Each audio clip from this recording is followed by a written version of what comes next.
All right, hello YouTube. Welcome to Dark Tower Palaver. Just double, triple, and quadruple checking everything after all the technical issues last time. But everything should be looking good. It looks good on my side, looking good on the recording and everything. So, yeah, hopefully it's looking good on everybody else's side. Yeah, looks good for me. Yeah. All right.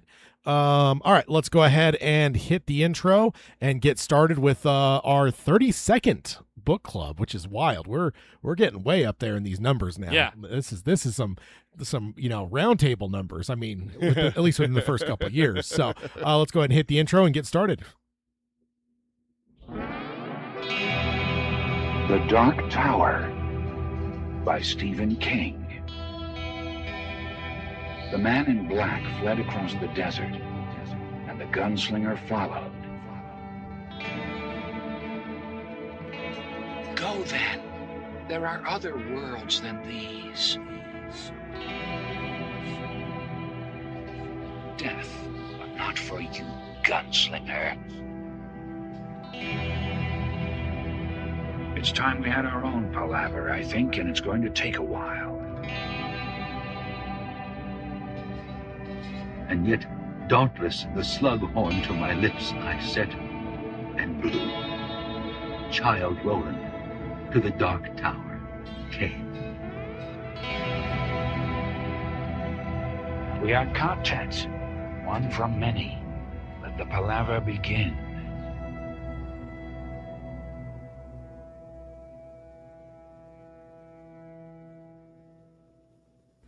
All right, hello and welcome to Dark Tower Palaver. This is our podcast covering Stephen King's magnum opus, The Dark Tower series, and the extended King universe. But of course, here in a book club, all we're doing is strictly Dark Tower because we're right in the dead heat of everything in the middle of book 4 right now. We're not in the middle of, we're getting toward the tail end of book 4 right now. I did forget to look at our percentages, so I might have to calculate that here in a second, maybe when you're doing your intro stuff. So, Okay. But yeah, we're here on number 32 for Wizard and Glass. Like we were just saying before on the YouTube side, it's kind of getting up there in numbers. We've never seen numbers this high before. We're in uncharted territory. Although I do have a feeling that we're going to be going well past whatever this book is when we get a little bit further into the series. Oh yeah, here, for sure. Like when we get book 7. Oof. Yeah, book 7. I Book don't know. 7's gonna be a chunky boy. Yeah, it is. You mentioned it in the YouTube intro that this is roundtable numbers. I just had to go look. Roundtable number 32, CinemaCon and another delay for the Dark Tower movie. Seeing the trailer, waiting for the trailer to come out for the Dark Tower movie. April 10th, 2017. Okay. Over 8 years ago. 27. Okay, yeah. So we Yeah. started in 15? Yeah. Yeah. Yeah, because it's the 10 10 year. year We're 10 year anniversary. now. Yeah, we just Earlier this month. Yeah. Yeah. So it's definitely 2 years in. yeah, like I Yeah. said, a years. number of years ago for but yeah, we've certainly never seen these kind of numbers for a book club before. So let's go ahead and jump on into the intro stuff real quick. There is no spoiler warning with the book clubs. We stay where we're at or before we don't jump ahead. We will have a spoiler section at the very end, maybe. I don't know if we have any notes on it right now. But as the show goes, maybe something comes up. But right now, there's not looking like anything. But when we get to that section, we make sure to warn you guys all a ton up front. So if you are, where we're at, or you're maybe not all the way through this series, we warn you before we jump into the spoiler section. It's to the very end. It's probably less than 3% of the episode. So this is a safe place for you if you are perhaps wandering through book 5 right now, which would make Peter happy because Peter loves book 5. And then next up, if you want to find us, you can find us on Apple Podcasting. You can stream us on Spotify, Amazon Music, Audible, or any podcasting service of your choice. If you want to subscribe, rate, and review us on any of those, we appreciate that. And then if you want to join us for the live streams, you can do that over here at youtube.com/darktowerpalaver. And of course, on the YouTube side, like, subscribe, and ring the bell for notifications. You can join us for live streams once every couple weeks. You can find a number of old live streams. We've been doing this for a long time now on YouTube. Still feels like the newer side of things when we jumped over here, but no, mathematically we've been doing this for a lot longer than it seems like. So you can find old live streams, you can find all that kind of stuff. And then if you want to find the show notes, you can find that at darktowerpalaver.com. There is no show notes for this episode because we don't have any show notes for book clubs. But you can find all the old show notes for old roundtables. Has links to everything we talk about in the roundtable episodes. You can find links to pretty much everything Dark Tower Palaver over there. Also March Insanity, which we got to start getting back on the map. I think we're going to be discussing that here fairly quickly in terms of locking down a topic by our final episode. Yeah, of we the only year. got 4 more episodes to get that out there into the wind and ready to go because Yeah. we start doing the getting nominations in January. So Yeah. So yeah, we'll pick a pod. We always pick our topic on the final episode. We usually around this time throw out people's nominations, but I do know we have kind of a bag full of nominations that were given to us previously. So I don't think we're in a hurting for finding topics. I have a list written down from Yeah. what people have said. I mean, if people want to send in other ideas, you certainly can always send in new ideas. We'll just add it to our Santa Claus bag of topics for March Insanity. We'll announce that in the final episode. Also, just a reminder, as we're coming up toward the end of the year, our final month in December, we always flip-flop it, so the book club is first. Yeah. So you're going to have a roundtable after this, which we're going to be talking about our top 10 Stephen King novels for the 21st century and for the 20th century. So that's 2 separate top 10 lists. Get those sent in if you want to be part of that. That is in a fortnight from now on the next roundtable. And then you'll have a book club in November, and then it'll be a double header because you'll have a book club in November at the second episode, and the first one of December will be a book club as well. So you'll kind of get a 1-2 punch because obviously the year-end bash is a tradition for us here. So we've got to make sure that our roundtable is on the second episode for December. So that is coming up. I guess I just thought about that now that shuffling always happens in December, but if you're a newer listener, you may not know that. So just know, especially if you're a book club person, that you're going to be surprised by an earlier book club in December than you're used to. Yep. Then if you want to support the show, you can do that at patreon.com/darktowerpalaver. With that, at every level, you get access to our Discord server. You can chat with us all the time. Send Peter your Ermot, loving Ermot poems and remembrances, all that kind of stuff. All the time. You can just send it to him randomly on a Wednesday afternoon. It's a fun thing to do. And then, of course, you get access to our monthly hangouts. Everyone does. Then if you're at the highest level, you get a co-hosted episode with us. Then if you want to contact us, Peter can let you know the ways to do that. Best way to reach us is through email. It's show@darktowerpalaver.com. Like Ted said earlier, email us your top 10 list for the 20th and 21st century novels. You can find us on our social medias as well. We got Threads and Instagram. It's Dark Tower Palaver, all one word, no spaces. And then we're on Blue Sky. It's at darktowerpalaver.bsky.social. And then we're on the Twitter. It's at DarkTowerPod. That's at DarkTowerPod. And then Facebook.com/DarkTowerPalaver is where you find us there. And then check out our merch if you want a t-shirt, a hat, a sticker, or anything like that. Go to tpublic.com/user/DarkTowerPalaver. Get yourself a #TadIsTerrible. Official slogan of the Dark Tower Palaver podcast. Oh, that is a lie, sir. That is complete lies and deception. Oh, that's the OG one. I will stand by that till the day I die. That is the truth and the whole truth and nothing but the truth. So help me God. All right, so I got the one thing done. So we got to figure out where our there we go 1-1. Tad's doing math over here, and that's yeah. So we got 1-1-363. Sorry, we're using the whole Kindle locations because that's the only downside of Kindle is you don't get page numbers. I still think what they should do is just actually tie it strictly to actual page numbers. Yeah. Like for the book. So I mean, it would never match because you always have multiple different whatever. I saw someone on Reddit not too long ago was asking for something. They're asking for a page number, and I'm like, you're not gonna get an answer there. You're talking about people from all over the planet, all different kinds of publications. You also got multiple different editions that have been published. Like there's no such. I just have never understood the idea of asking for a page number for a book unless it were a brand new novel like with If It Bleeds came out or Holly or whatever because before the paperback comes out there's one edition that comes out, so in that small window 6 months it is the only time that you could ever it got even worse with the Kindle as well because you could have different options. Are you doing a 2-pager? Are you doing 1-page format? Are you doing big text, little text? Which is why how much indent do you have? There's so many different options with that. So where do we leave off here? So we are currently in chapter 9, which is titled Reaping. Yep. This is the this is not the final. This is the second to last chapter of the section. And I will say that this section is the end of Roland's story.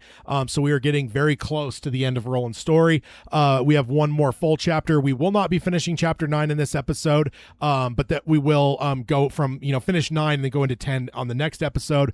And where we left off, we're pretty much building up here. We're in the early morning hours of Reap.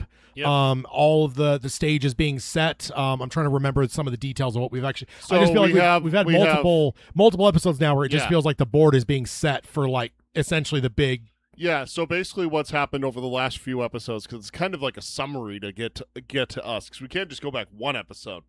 The boys were arrested the day before Reap. Susan broke them out the night before Reap. They hid in the bad grass after blowing up Sitco. Yeah. So Sitco's been blown up. Jonas knows they've got out. So Jonas set out with a party heading out towards Hanging Rock. with Rhea and the ball. Yeah. That's the big thing, is where's the ball? Yeah. Because Jonas has said that's the most important thing.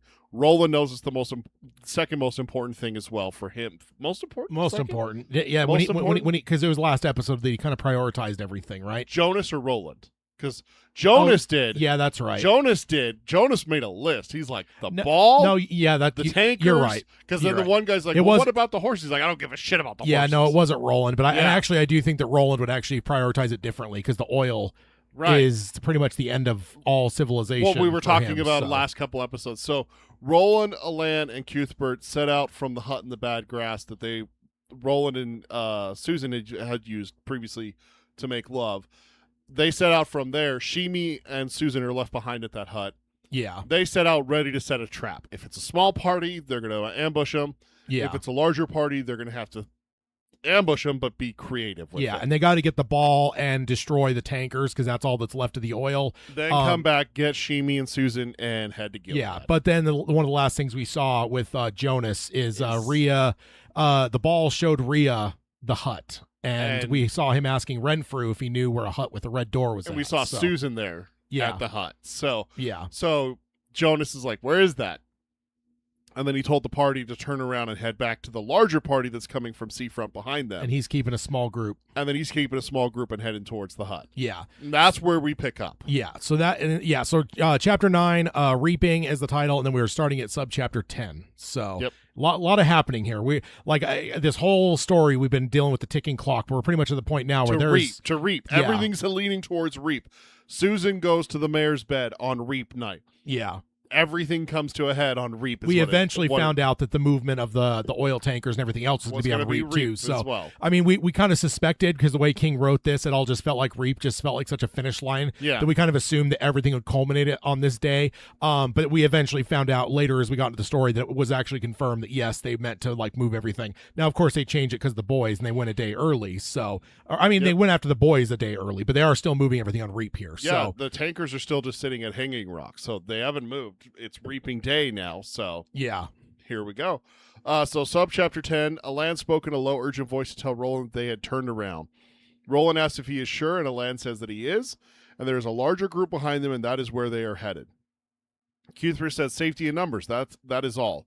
Roland asks if they have the ball and if Alain can touch it. Alain says that it is with them, and it makes them easier to touch since they are going away from them. He can sense the ball getting bigger distance away.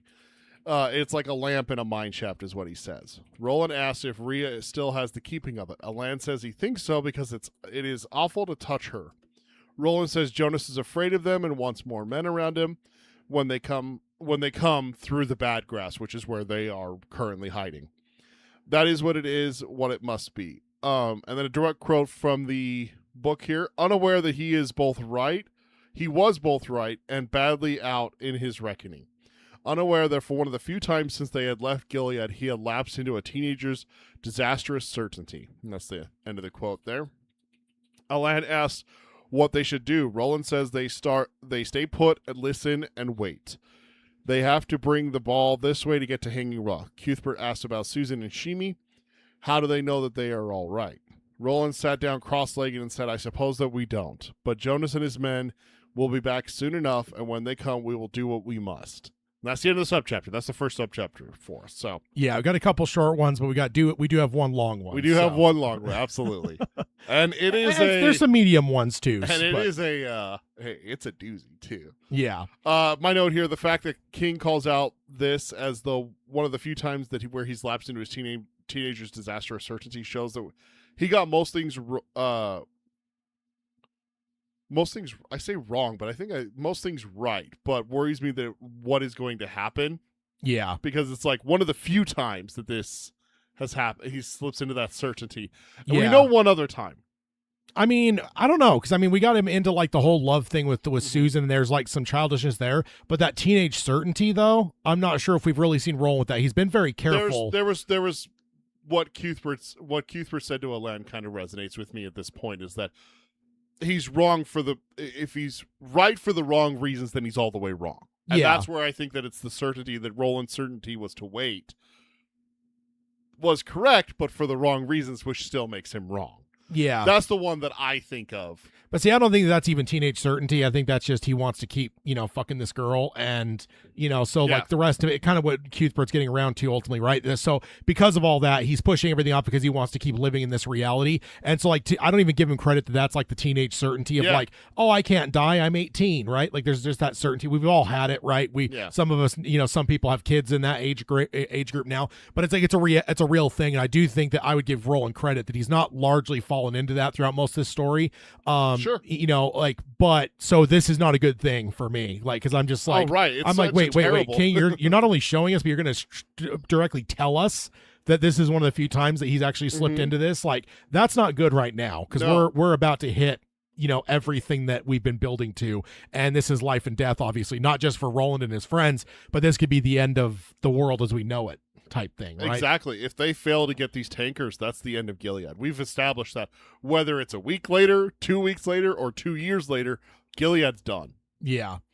And my note, we've seen Roland acting immature, but the teenage certainty is a real thing and probably the worst thing to have happen right now. And that's just kind of along with what I already said earlier, that kind of goes with it. But it's just like, that's one of the last things you need, because we need Roland and all of our boys to be acting like carefully.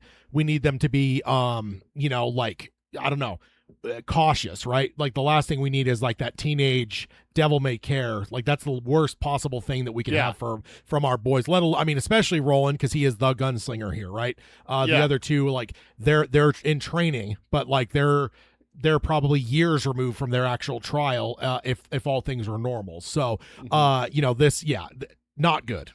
It's the worst time to have that, honestly. It's just like, and it keeps ebbing and flowing back and forth. It just feels like a pendulum where it just keeps going from like, yes, things are going our way. Like, like Jonas is overlooking something or whatever. They blew up Sitco. It's gone. Like, you're like, okay, that's check. One of the things they need done. Yeah. And then it's like the next subchapter. It's like, we got to do this. And it's like, no, don't do that. Yeah. It keeps bouncing back and forth with us where, I don't know. And I think it's good drama ultimately to have King doing that to us. But it is kind of frustrating when you're, kind of in a rooting interest while you're listening to this. You're kind of wanting ultimately, it to go more our way so we can feel a little bit less drama as we go into this. I don't know. I'm always that way when I watch or, read things or whatever, is I always like kind of want an easy win, but then it's like ultimately when I think back on it after the fact, after I've already seen something, like, no, it's great this way because it gives you some drama. But when I'm in the moment of it, though, I'm like, I don't want drama. Like, I don't want like that tight, like sports game. No, give me like an 11-4, wipeout game. Like that's. I see what you did there. I see what you did there, Tad.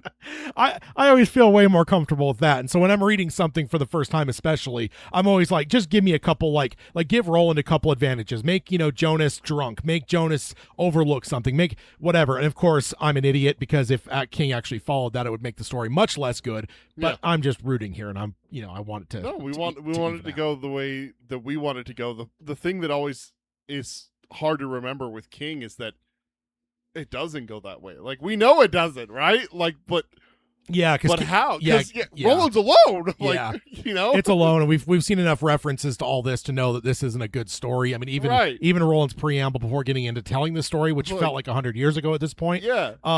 You're all gonna turn away from me after you hear what I did. It's like, oh my God! Like, but still, with all the shit that you've done with us, you think that we're going to leave you now just from a story from your past with what you did then.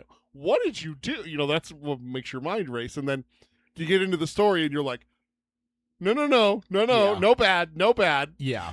But there's going to be bad. Yeah, indeed. So let's jump on over subchapter 11. So Susan didn't want to sleep inside the hut. It felt wrong without Roland. Sheemie was sleeping huddled under the old hides in the corner as she took her blanket outside. She sat in the doorway for a bit, looking at the stars and praying in her own way for Roland. And when she felt better, she laid on one blanket and pulled the other over her. It seemed like an eternity since Maria shook her awake, which, let's see, this is, 5 a.m. So this has probably been, almost 24 hours, right? Or a little under, right? Because it was later in the morning, wasn't it? Because she was Was it like 10 in the morning? Because I remember it being like, was either later or she usually slept later, and she was wondering why she usually slept later, and she was awakened early.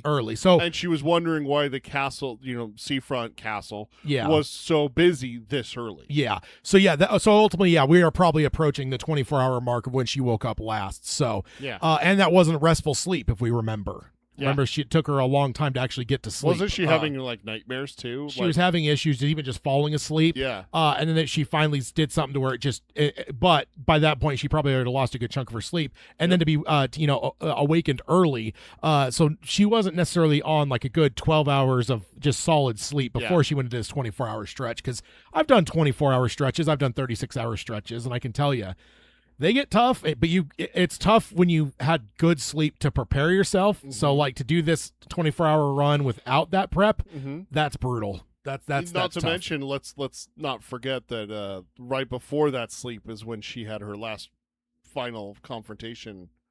to last final confrontation with her aunt. Because she has one more right after that, after she leaves Seafront. And she's killed 2 people. Now she's killed 2 people. Like there's also like a lot of stress that's gone on with her in this 24 hours. Yeah. So we're not just talking like, oh, it's just been, I'm doing a movie marathon and I've been up for 24 hours. I'm watching TV. No. She's not Netflixing for 24 hours. No, she's right. She's been through a lot of shit here. So finding out about, the cover up with her dad, finding out her aunt was had knowledge of it. There's been a lot. So she didn't wake up a short time later when Sheemie left the hut to pee. Cappy nipped at him, but even still mostly asleep, he pushed Cappy's muzzle away. He knew Cappy's tricks. I'll just jump my second note first. I love the Sheemie and Cappy stuff. I just feel like it's like an R2 and 3PO relationship that we've had with these two over the course. And it's not been a lot. There's been, 2 or 3 times that we've seen like the two go back and forth. Wasn't his first swearing pretty much where like somebody sweared around him and he realized like, oh, I can swear. And then and it wasn't about Cappy, he was swearing a storm up at one point. After that, so it's just a funny relationship because Cappy is quite the mule. It's quite the personality. He's got a personality. That's for sure. And I feel like old Sheemie has spent enough time with him to have kind of a back and forth there. Yeah. So then my other note. This whole setup is tense here because we know that the enemy is on their way. Yeah. I also will say I forgot to mention it. I forgot to note it down, but when we saw through the glass into the hut here, they noticed a little bit of movement under like some hides in the corner, and they're like, so someone's there, right? And that we're now finding out that's Sheemie. Because Susan's not even in the hut. So, like, when we were seeing through the glass and the ball, I guess I should say, not the glass, same thing. But when we were seeing through there, they said there's a pile of furs there. There might be someone under there. It kind of looks like there might be someone, like, the slight movements of sleep. Yeah, we do need to remember that the glass was not just Rhea looking into it. Remember, she showed. No, for sure. So it's both of them looking into it. Yeah, and that's where it was like a matter of like that's probably somebody that's sleeping under those furs right there. There's something. There's a lump of blankets over in the corner, and that could be someone. Yeah, and kind of thing. So now we're on the other side of it, seeing that like that was Sheemie. We now know it's Sheemie. We know that Susan has stepped out of the hut. So if the glass was showing just the inside of the hut, we wouldn't. Oh no, we did. I think we were on the outside because we did see her because Rhea mentioned it was the mayor's squeeze type thing. So and then they could see the corner of the hut and they could see the blankets and they're like, there could be someone under there. Yeah, exactly. So she may not be alone. Yeah. So now we're seeing the other side of it to kind of know that that's Sheemie. So going on here. Oh, I'm sorry. You have a note as well. Yeah, it is touching that she doesn't want to sleep inside the hut without Roland. Like that was kind of their place for a while, and now it's their hiding place. And she's like, he's off doing something dangerous. I can't sleep inside here without him. Yeah, that is very touching. Yeah, for sure. All right. So then going on, Sheemie had not woke Susan up. What he did was a cold circle or what did wake her up was a cold circle of steel pressing into her neck and the clicking of a caulking hammer, which she recognized because of the business in the sheriff's office earlier on in the day, or the previous day, I guess. We're now at 5 in the morning ish. I don't know if it's necessarily told us that yet, but we're going to be hearing it in the course of this episode that we're very early in the morning here. So a little voice told her, shine, little sunbeam. And I will say, when you're doing the audiobook, there's no mystery because the voice that we hear is very distinct. Yes. Frank does good voices, and there's a couple Mhm. voices that are very, very distinct. Rhea's is one of them, and Eldred Jonas is another. So Yes. I thought about that as I was going through and doing the prep on this. I'm like, oh yeah, there's no mystery at all when you're doing the audiobook, because, now I've always wondered that, though. Why don't audiobook people, if there's like a mystery, why wouldn't they use a different voice, even just a little bit, to try to give some mystery to the folks that are, the same mystery as that you get when you're reading, right? Like the new I don't book, Never Flinch, does that. They do kind of like a monotone voice for when you don't know who the killer is. oh yeah, They do kind of a monotone voice, but when you find out later who it is, every time that voice comes up again, it's that voice now. yeah, So yeah. I have had audiobooks do that before. That's good. That's good. I always remember a little bit of a tangent, but I always remember the book Hannibal when that came out, the sequel to Silence of the Lambs. And throughout that first chunk of the book, like they keep it a very a mystery essentially. If Dr. Fell in Italy, if that's indeed Hannibal, you're suspicious. But it's not entirely confirmed until a good chunk into the book. Yeah. Then in the movie, it's like, oh, that's Anthony Hopkins. Of course that's Well, of course it's him. I always remember that as a distinct difference in my mind from reading the book and then months later going and seeing the movie when it came out. I just remember being like, oh yeah, they're like the mystery that they played with here. You kind of suspected it was him, but Right. Still, it's one of those differences when you change mediums. There's sometimes going to be mysteries you just can't have. Yeah, So. you can't hide the fact that it is Anthony Hopkins. Yes, scary man he is. Probably not in real life, but still. I don't know. I would not go to a dinner party With him cooking? From Anthony Hopkins. Whether he says he's cooking or not, I don't know if I would. He could say it's catered by Domino's Pizza, and I still probably wouldn't show up. You would. I don't think so. You would. It's pizza. I don't. That's true. You are a pizza whore. You would not turn it down. I am. I love pizza. So, shine, little sunbeam, and for a moment she tried to believe it was yesterday, and Maria wanted her to get out of Seafront, but no chance. It was not the morning, but the glow of 5 o'clock, and the voice was not a woman's, but a man's. She looked up into the face of Eldred Jonas, and behind him was a man who had brought her dad drinks in happier times, Hash Renfrew, and a third man, one of Jonas's tet, ducked into the hut. Terror filled her, and she wondered if Sheemie would even realize what was going on. But the only one going in, or the one going into the hut for him was one of the two that tried to kill him, and he'd understand that well enough. Jonas told her a pretty girl like her shouldn't be napping her way out here alone, and he'd get her back to where she belonged.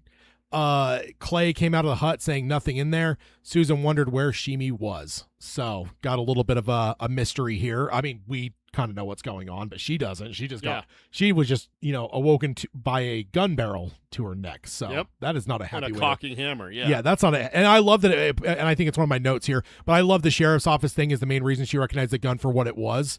We know that guns are not rare here, as rare here now as they are in the present of Roland's world, but they're still not super common, so it makes sense that she might not immediately think of that, whereas like us, we watch movies, like that's one of the most universal sounds in movies, like so much so there's times they'll put like a cocking hammer on a gun that doesn't have a hammer, like an external hammer. Like I think Ant-Man got a lot of heat from like gun people because like there's one point where you see like Ant-Man like decock a gun, but the guy's holding a Glock and there's no external hammer on those. Yeah. So I remember seeing that online where people are like, and it's usually people that whatever. It's like soldiers that get mad when a guy's thing isn't done up right or whatever. Exactly. So, but it's just funny that like in their world though, to think of it from the world building perspective that. Again, they're a little bit more common than in like the present day, but like at the same time, like, is there a chance? Do you think she's even heard a gun cock before all of this business? No, and that's where it goes back to two conversations we previously had in previous episodes. One is 2 episodes ago, Jonas asked how many men are at Seafront and how fast can we get a large party together? Yeah. And the guy asks, armed? And he goes, well, yeah, of course. Yeah. And he's like, well, I can have 40 men, but only half of them are going to have guns. Yeah. That just kind of goes to show it. Like, even the bad guys, even the traitors, even the people who are, like, the highest levels in this conspiracy only have a 50% rate of having guns. And wasn't it also, like, either said or seen when they actually do show up that most of the shit's, like, stuff you wouldn't want to trust in a fight anyway? Oh, absolutely, yeah. Like, it's like the antique that your family has that your whatever ancestor used in the Civil War, and it's like, do you think that thing's even like safe to fire at this point? 1904, you're having a conflict where someone's coming to attack you, and you're like, well, here's my grandpa's musket from the Civil War. And it's like, great. What the fuck's this gonna do? Kind Yeah. of thing. So Yeah. So ultimately, yeah, it is. I just find it kind of a cool thing because it just keeps reminding us, and I think it's good world building to remind us that we are in a world, as much as we're in a series that started with a book called The Gunslinger. yeah, There's not a whole lot of guns in this world, and there's a little bit more now than there will be in the future, but there's still not a lot. So the Right. fact that she has to have that knowledge of, like, if the sheriff's office hadn't happened, she may not immediately register what was What's that actually, clicking yeah, noise? exactly. So, but it's so different from us because again, it's such like there's like certain things coded in movie and television that we just know certain sounds, even if someone's never touched a gun or been in the same room as a gun in their entire life. Like they all know that. So we all know that sound because every one of us have watched, westerns or action movies or whatever. So, sorry, that was jumping out of order, but then going back here, my first note, I mean, we knew it was coming based on the last episode stuff, but you still hope that something might go our way here. yeah. So just this, we kind of assumed this is where we were headed, but there was like a slight part of me that was just hoping like things keep breaking one way or the other. And I was hoping something might break to where Susan and Sheemie might, hear them coming or something to be able to like escape. I don't know. Yeah. So this isn't good. And then my next note, Caw at hand perhaps that Sheemie was out taking a piss when all this went down. Yeah. Because now he's not captured necessarily. So That's like the silver lining. It's like, oh, okay, yeah. she's captured, but Sheemie wasn't. Okay. Yeah. Well, yeah. at least not so far. The subchapter's not over. Yeah. And then my note here, my question: do you think they kill Sheemie here if he's in the hut, not out taking a leak? Like if they find him, do you think they kill him or do they take him back? Yeah, they kill him. I mean, they're at this point, like they're not going to see any value in him. I don't think it would be necessarily like a payback for like the Traveler's Rest. I think that's pretty well forgotten at this point. Yeah. But I just think that at this point here, like he's going to be guilt by association, and they just kill him. I think they keep the girl as a hostage. Yes. But kill the spare kind of yeah, thing. exactly. And yeah, and also I'm not saying I believe this, but they would just see it as like it's just an idiot, right? Like there's no use to him. He's not going to give you any information. No one's going to care about him, so it's not going to be even like a hostage type thing. Not that matters because they're on the quote unquote right side of things. It's not like they're actually going to be using hostages necessarily. And even if they were, Susan's probably the one that'd be more of a value if they're going to use them against the boys, right? So, yeah, I think 100%. Also, Baraki does says about Anthony Hopkins, he's an absolute gentleman and a wonderful man out of character from all I've seen. Never met him, and I agree. Oh, I know. I'm totally joking, Baraki. If Anthony Hopkins invited me to dinner, even if he wasn't serving pizza, I would go. It's just the joke about Hannibal. Now, yeah. Kathy Bates. I don't know about that one. Oh, I'd go. Yeah. Alone in a cabin up in Colorado? Absolutely. I'd Yeah, go. no, thank you. No, Yeah. thank you. That office clip still gets to me. That deleted scene. Let's see. And then David said, I'm surprised Reynolds in his cloak was even there. Figured he would be out somewhere looking for boys to kiss. Be careful, though. There's someone that lost their lives because of that whole comment there. True. So, and I don't think that was part of their plan either as much. Do you, because didn't we get kind of the vibe that was kind of just a bonus? Or was that, were they going to kill him no matter what? Or was it the way he killed him that was the thing that changed because of it? So I know it was the mayor for sure. No, he called dibs because So it was more the brutality of how he killed him. That he called dibs because he's like, yeah, I got a score to settle with this. yeah, so it was the brutality, not necessarily the kill. So No, because that was Coral's idea. yeah, no, yeah. So So- but the brutality of it's what changed. It wasn't just a nice slash of the throat. It was some And maiming. he made sure that he woke him up too, Yeah, making him scared, and also using something that he's afraid of. Because remember, Reimer's afraid of birds, and he uses a feather to tickle him awake. yeah, And so he thought a bird had got in, and he was all scared with that. And then also, when you're generally woken up like that, you're scared. And so there's Yeah. the terror aspect. Yeah, it's absolutely that. yeah. I hear about large birds that hang out near smokestacks. You got to be careful for those too. You do. So, also King just touches on Renfrew being close to her dad, but it doesn't dwell on it too long. But it would still be salt in the wound for her because of the connection to her dad. We obviously know at this point how important her dad is to her. So like to have that connection is just adds another layer to it. Like I know that she knows everyone in this town, everyone knows each other in this small town, but I think like someone that would have been close to her dad, like that's going to be a different level of salt in the wound, I think. Yeah. So, kind of a cool thing. King doesn't really dwell on it long, but it's definitely not something that I don't clock, especially when we're doing like the slower form here versus just listening through it or whatever. All right, going on here. Jonas then felt her, and I put in parentheses, a child of 16, mind you, felt her up, commenting, no wonder why Dearborn liked her. She yelled at him to get his filthy blue-marked hand off of her and called him a bastard. He smiled and did. He looked at Cappy and said he knew that mule belonged to Coral, and said along with everything else, she was also a livestock thief as well, and decried the younger generation and asked Renfrew if he agreed. But Renfrew said nothing and his face remained blank. Susan thought that he might be a bit ashamed of being here. Mm-hmm. Jonas said after murder, stealing livestock didn't seem like much of a big deal. He pet Cappy and asked aloud what the boys might have been hauling that required a mule. Susan said shrouds for him and all of his friends, and it was a large load and almost broke the animal's back. That's a good one. That is a good one. And that's my first note. First off, what a fucking line from Susan. Oh, she has some guts. That is for damn sure to say that right to his face. And to Jonas. He's one of the most formidable villains we've seen in this story up to this point, including all Dark Tower at this point. Like, I put him up there with some of the other things that we've... I think you got him and TikTok Man as the two. Maybe Detta. Yeah, I mean, Jack Mort is pretty... we've had a lot of great villains. Yeah. I mean, Blaine has got to count in there as well. Mort, though, is one of those ones that... He's not necessarily going after, quote-unquote, us. Yeah. But he's still like... He's one of those ones that when you confront him, he's a coward and a weasel and everything like that. Yeah. So, I don't... I'll say TikTok Man and... Let's not forget Gasher.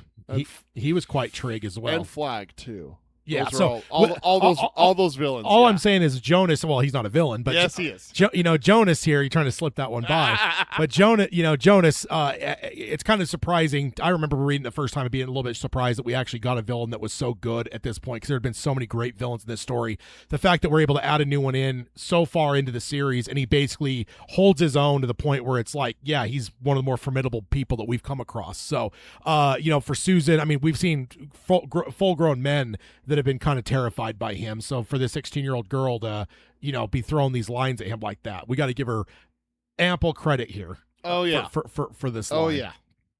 Also, next off, in this society like this, stealing livestock was no laughing matter. No. Sure, they would have they have her on murder as well, but stealing livestock in the frontier in our world was a capital crime. So they hung you for it. Yeah, you get killed if you were a horse thief and stuff. So, and I would imagine it's the same here, right? Especially with muties and everything else. Like, I almost feel like they may actually take it more serious in a town like this that's all about ranching. There's the Fisher side too. You got a lot of ranching. You got the mutie thing, and like the fact that is such a valuable thing in the overall world. I feel like they may actually take it more serious than like the Old West in our world did. Yeah. So, not again. I know she's facing murder charges as well from their perspective, but still, let's just not overlook the fact that would be a serious crime. I mean, as well. Realistically, not to be the bad guy and everything like that, but when you look at her from the town's perspective, she did commit murder. She broke into the jail. She killed the sheriff and the deputy. And, well, yeah, that's what I mean from their perspective. Like they have her on murder, so it's not like I think he's more just like giving a cute line about look at kids these days. But at the same time, though, let's not overlook the fact that let's just say that murders wasn't a thing and she just helped him break out. This could be a death sentence for her with the fact that she quote unquote stole this mule. Right? We know that she did already alone. I mean, the only thing that might protect her is how dear she was to the mayor, but. He's dead. He's gone. Yeah. So I do want to note here. I didn't notice it until I was listening to your note and everything. Jonah's trying to work out why they needed the mule is not good, but he instantly goes to the wrong thing for the mule. Now that it's carrying someone, what was it carrying? What thing? So, again, Jonas is not.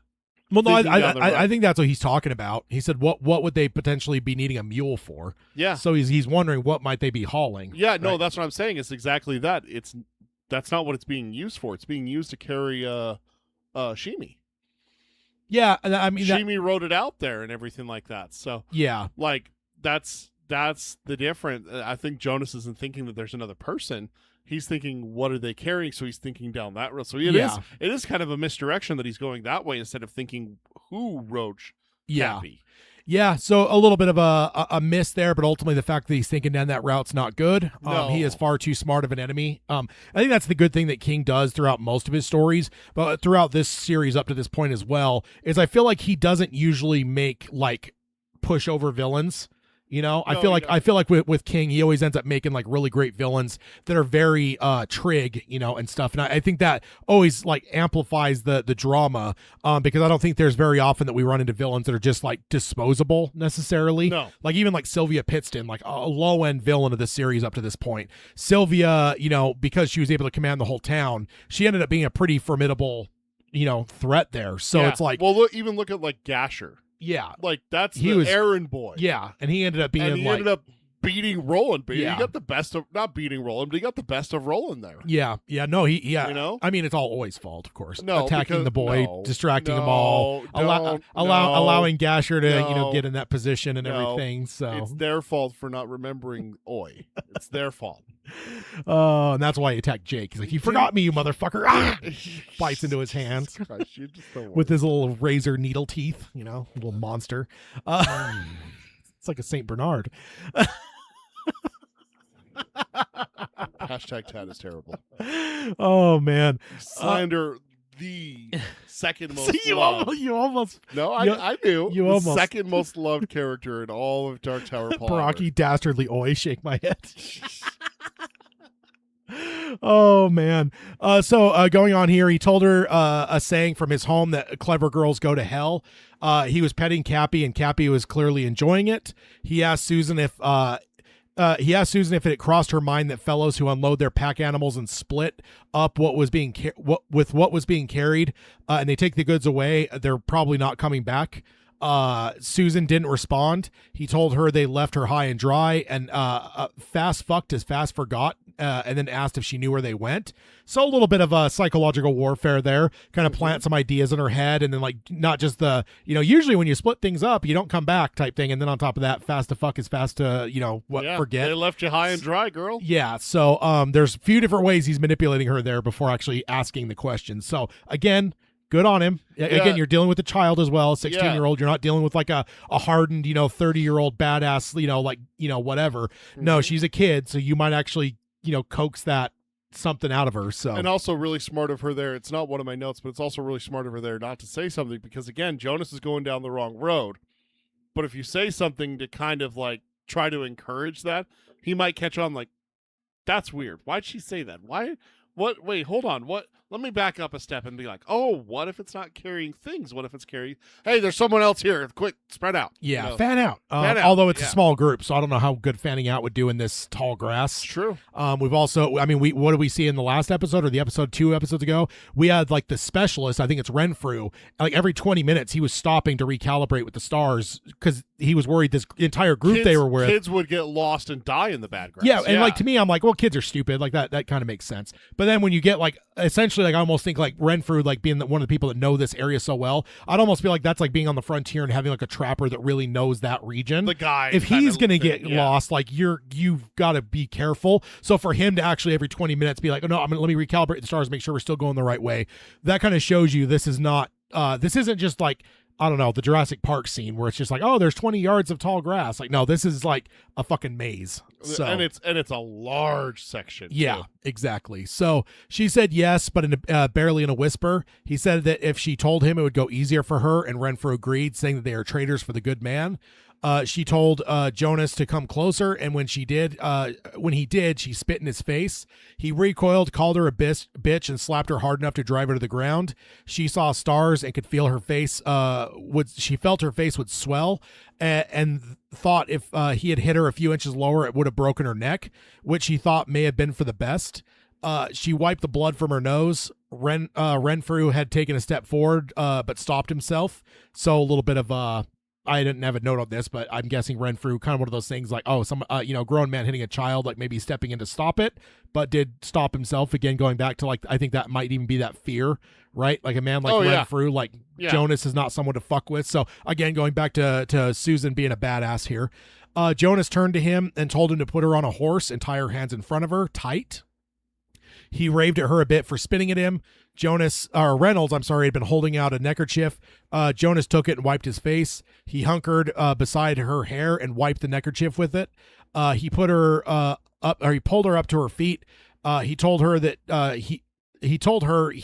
he might not see or she might not see her friends again, or he might not see her friends again, but if they had any trouble, he would give whatever they gave to him back to her and make sure that Dearborn knew about it. So that's quite a threat there. Yeah.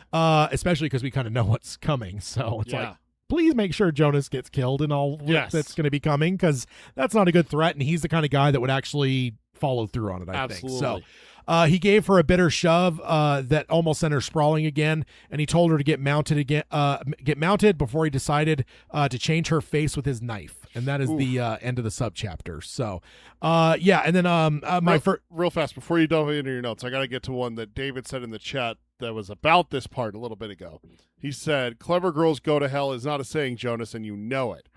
That's not a freaking thing, Jonas, and you know nobody's ever said that. It's just like, no, Jonas is making shit up, right? I mean, I don't know though, because my note is "clever girls go to hell." Definitely, if that is a real saying, gives you the idea of this world in terms of how they view women.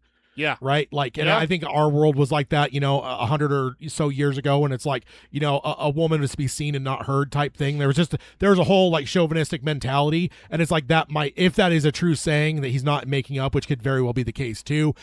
He's obviously making some other stuff up here. Yeah. I would say that if nothing else, it shows us kind of the culture of this world, which doesn't really surprise me. I mean, we're already in a spot where she was basically being, given away to the mayor for money and stuff. So we obviously see that this isn't an enlightened world by any means. So David says, "I wonder where Jonas is actually from." He's from Gilead.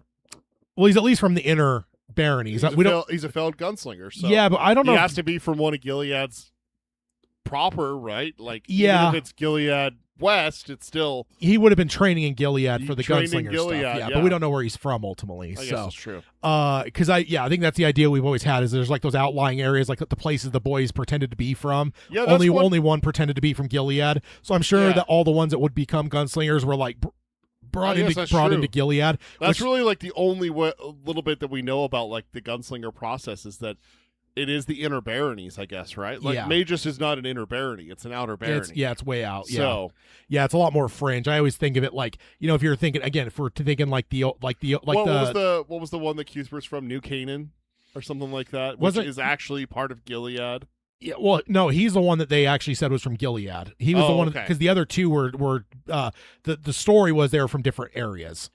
So yeah, King never really has like laid that all out. So that would be perfect to lay out and explain in a Battle of Jericho Hill. Just further, into reason for King to do it. Yeah, although I will say that's got to be some Jedi shit, because with the fact that we've kind of extrapolated, I think it's not overtly in the text, but I assume that a majority of their childhood is spent under like court, right? Yeah. So it's like, then if you were someone from another area, like let's just say Jonas is not from Gilead, but he's from fill in the blank inner barony city. Yeah. So at the age he starts walking or whatever that might be, 3 to 4, 5, whatever it might be, they start the gunslinger training, he would then be relocated to Gilead, and he would just live there until he had his trial. Yeah. So it's kind of that Jedi thing where it's like he would be removed from his family. I mean, Roland is kind of as well, where it's like ultimately like Court is more his parents than his parents are, but he's at least able to still see his parents and have interactions with them. Whereas like Jonas, if he were from one of those other cities, he would potentially not see his parents. I think it's more of not chosen, like Jedi go out and find people who are Force sensitive. I think it's more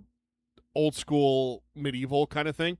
It's who your family is. That's where you're born. Yeah, for sure. So it's a birthright kind of thing. So it's like already known. Like, okay, when he turns 4, we're going to send him off to school. For sure. So. It's just the element of the fact that kid would then be removed from their family for the rest of their life, essentially, unless they pass and are able to then be like a gunslinger for Are they removed, or are the families moved into Gilead with them and then take up residence and do jobs there? Because I've never heard of. There's no example of that. Yeah, because Roland's friends are the ones that he grew up with, which would be Gilead. Yeah, so they're all there. So it's like, if you have a boy that's going to be training, okay, you're going to move here and you're going to be. Yeah, I think in the later era, now that gunslingers have really, because their fathers would be as well. Their fathers would be gunslingers. Yeah. So it's a family thing. So it's passed down. So yeah, they would absolutely be. It's just where their father is stationed. So maybe it's like going off to like preparatory school kind of thing. Like, okay, go learn to be a gunslinger, make us proud, come back, and then you'll take over this territory from me or some shit like that. And of course, this is all just speculative that Jonas isn't from Gilead. Yeah. But I don't like the idea that they're all actually from Gilead. I think that shrinks the idea of gunslingers too much. Yeah. But I do think that obviously because of the mechanics of what we've seen, the gunslingers would be trained in Gilead. They have to be. I mean, that's where court is, right? Yeah, Like, and I also think that I think in the later years, like maybe the families have moved to Gilead as well. But I think when you're at the height, like if you go a couple hundred or 1,000 years take earlier, the dad away from his post. Well, that, but also I would imagine there's a lot more gunslingers the further back you go, and it wouldn't be a big enough town to have every fucking kid that's going to come to be trained as a gunslinger to have their family move there as well. Right. So like most likely it is kind of a ship them off. There's always been a kind of thought in the back of my head with this, and I don't know if I've ever voiced this even to you, just in our off-air conversations.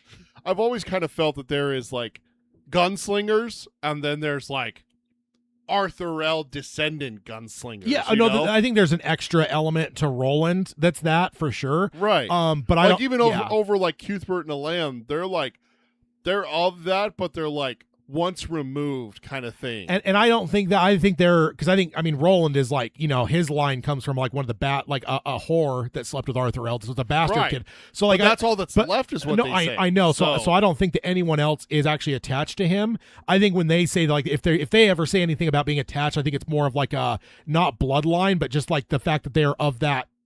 It's the same thing as like medieval. You have Arthur and his direct lineage, right? Yeah. Or maybe his bastard lineage. But then the knights, Lancelot. I'm spacing on every other freaking knight's name. Guinevere's the girl, right? Yeah, Guinevere. That's exactly. Yeah. Oh my gosh! I haven't seen Monty Python in about 5 or 6 years. Lancelot's the only one that instantly comes to my mind. But Lancelot's kid, Lancelot's grandson, Galahad's grandson, all these other ones.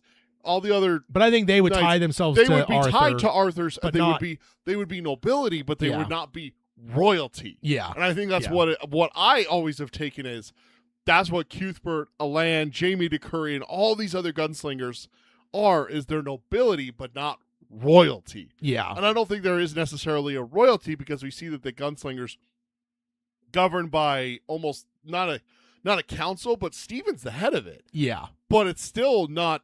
I think it's as close to a king as you're going to get is like that. But it's not a king. Like, he's not a king, right? I think he's got a lot of leeway. I think so, too. Like, but it's still, you couldn't call Stephen Deshane a king, right? No, probably not. But he leads the gunslinger. I think he's got about as much power as one could have in this world. Yeah. So David said, interesting. I didn't know that about Jedis and Star Wars. Of course, I'm also not a nerd. Yeah, Jedi are all about kidnapping babies and then keep making them part of their army, their fucking army to fight wars with. Their child soldiers. I'm just waiting for you to say the C word. I mean, I like certain C words. What do you cult? Oh yeah. I mean, there's that for sure. Oh, I know that gets under Peter's skin when I go down that route. It does. So Susan getting him with some spit in the face. She sure paid for it, but good for her for getting that moment. And then my next note, tough to see him roughing her up so bad. We've seen Jonas be fairly level through much of this story. Even when he was angry with Roy and punched him for the showdown, he was totally calm when doing it. So actually seeing like a true anger out of him, like now, Roland got an anger with the line about, I know who you are type stuff. But I think that was also like like threw him off balance. Like there was some anger, but like this kind of like rage is not something we've seen from this character a lot. He's been very calculated through most of the entire story. So she actually got to him here in a way that we've largely not seen this character get. So Baraki says that impressed me about Susan. Jonas hit her that hard, but she didn't cry. She just sniffed blood. Yeah. That is one thing that I've never thought about is that's the first time we get a physical demonstration of Eldridge Jonas's strength. Yeah. He doesn't have a fight. He has not done a single thing. No. I mean, punching Roy, right? Yeah, but how hard did he hit Roy? Roy got right back up, kind of thing. Pick yourself up. He didn't knock him the fuck out. For all we know, he gave him like a 30% punch. Yeah. A 60% punch. Could have been, yeah. We don't know. Yeah. Because it never really goes into it like that. So he's a gentleman, though. He made him take his glasses off. He did take the glasses off. You don't hit a guy with glasses. But this is the first time we see Eldridge strike an enemy in anger physically and everything. And I think that if if Roland, not Dearborn, if Roland had, I did think about it because I don't think Hayden's like fully caught up in this. So the few times he's popped in and we've just interchangeably used the name, even the story has. I'm like, I wonder if Hayden's actually following because he obviously isn't here with every episode. I don't think he's read this far into the series, so he just pops in. There's been times I've thought that after the fact. I'm like, we just interchange these names. I'm like, I wonder if Hayden's actually like understanding that like Will Dearborn is Roland or whatever because. I don't know. Roland is Dearborn. Dearborn is Roland. Oh my God. Dearborn's a gunslinger. But what I was saying is just like I don't think that. I think that if Roland hadn't been needed so much for the town purposes that we talked about a couple episodes ago, where it's like we have to let the town handle this. Like it would be so easy for Reynolds, Clay, and Clay Reynolds. Roy DePape and Eldridge Jonas just go out there and just ambush the fuckers. Yeah. I mean, just go out there and you take all guns you have, surround the bunkhouse at 2:00 in the morning and just gun them the fuck down. Yeah. But how does that look to the town? Yeah. You stage a murder, you make the town do the justice for you kind of thing. That's the only reason he doesn't fucking clock Roland right there. Because if Roland goes in bleeding, all of a sudden it's like, well, wait a minute. What did that nice boy do to deserve that? Kind of thing. Kind of like Oswald. How'd you get that black eye?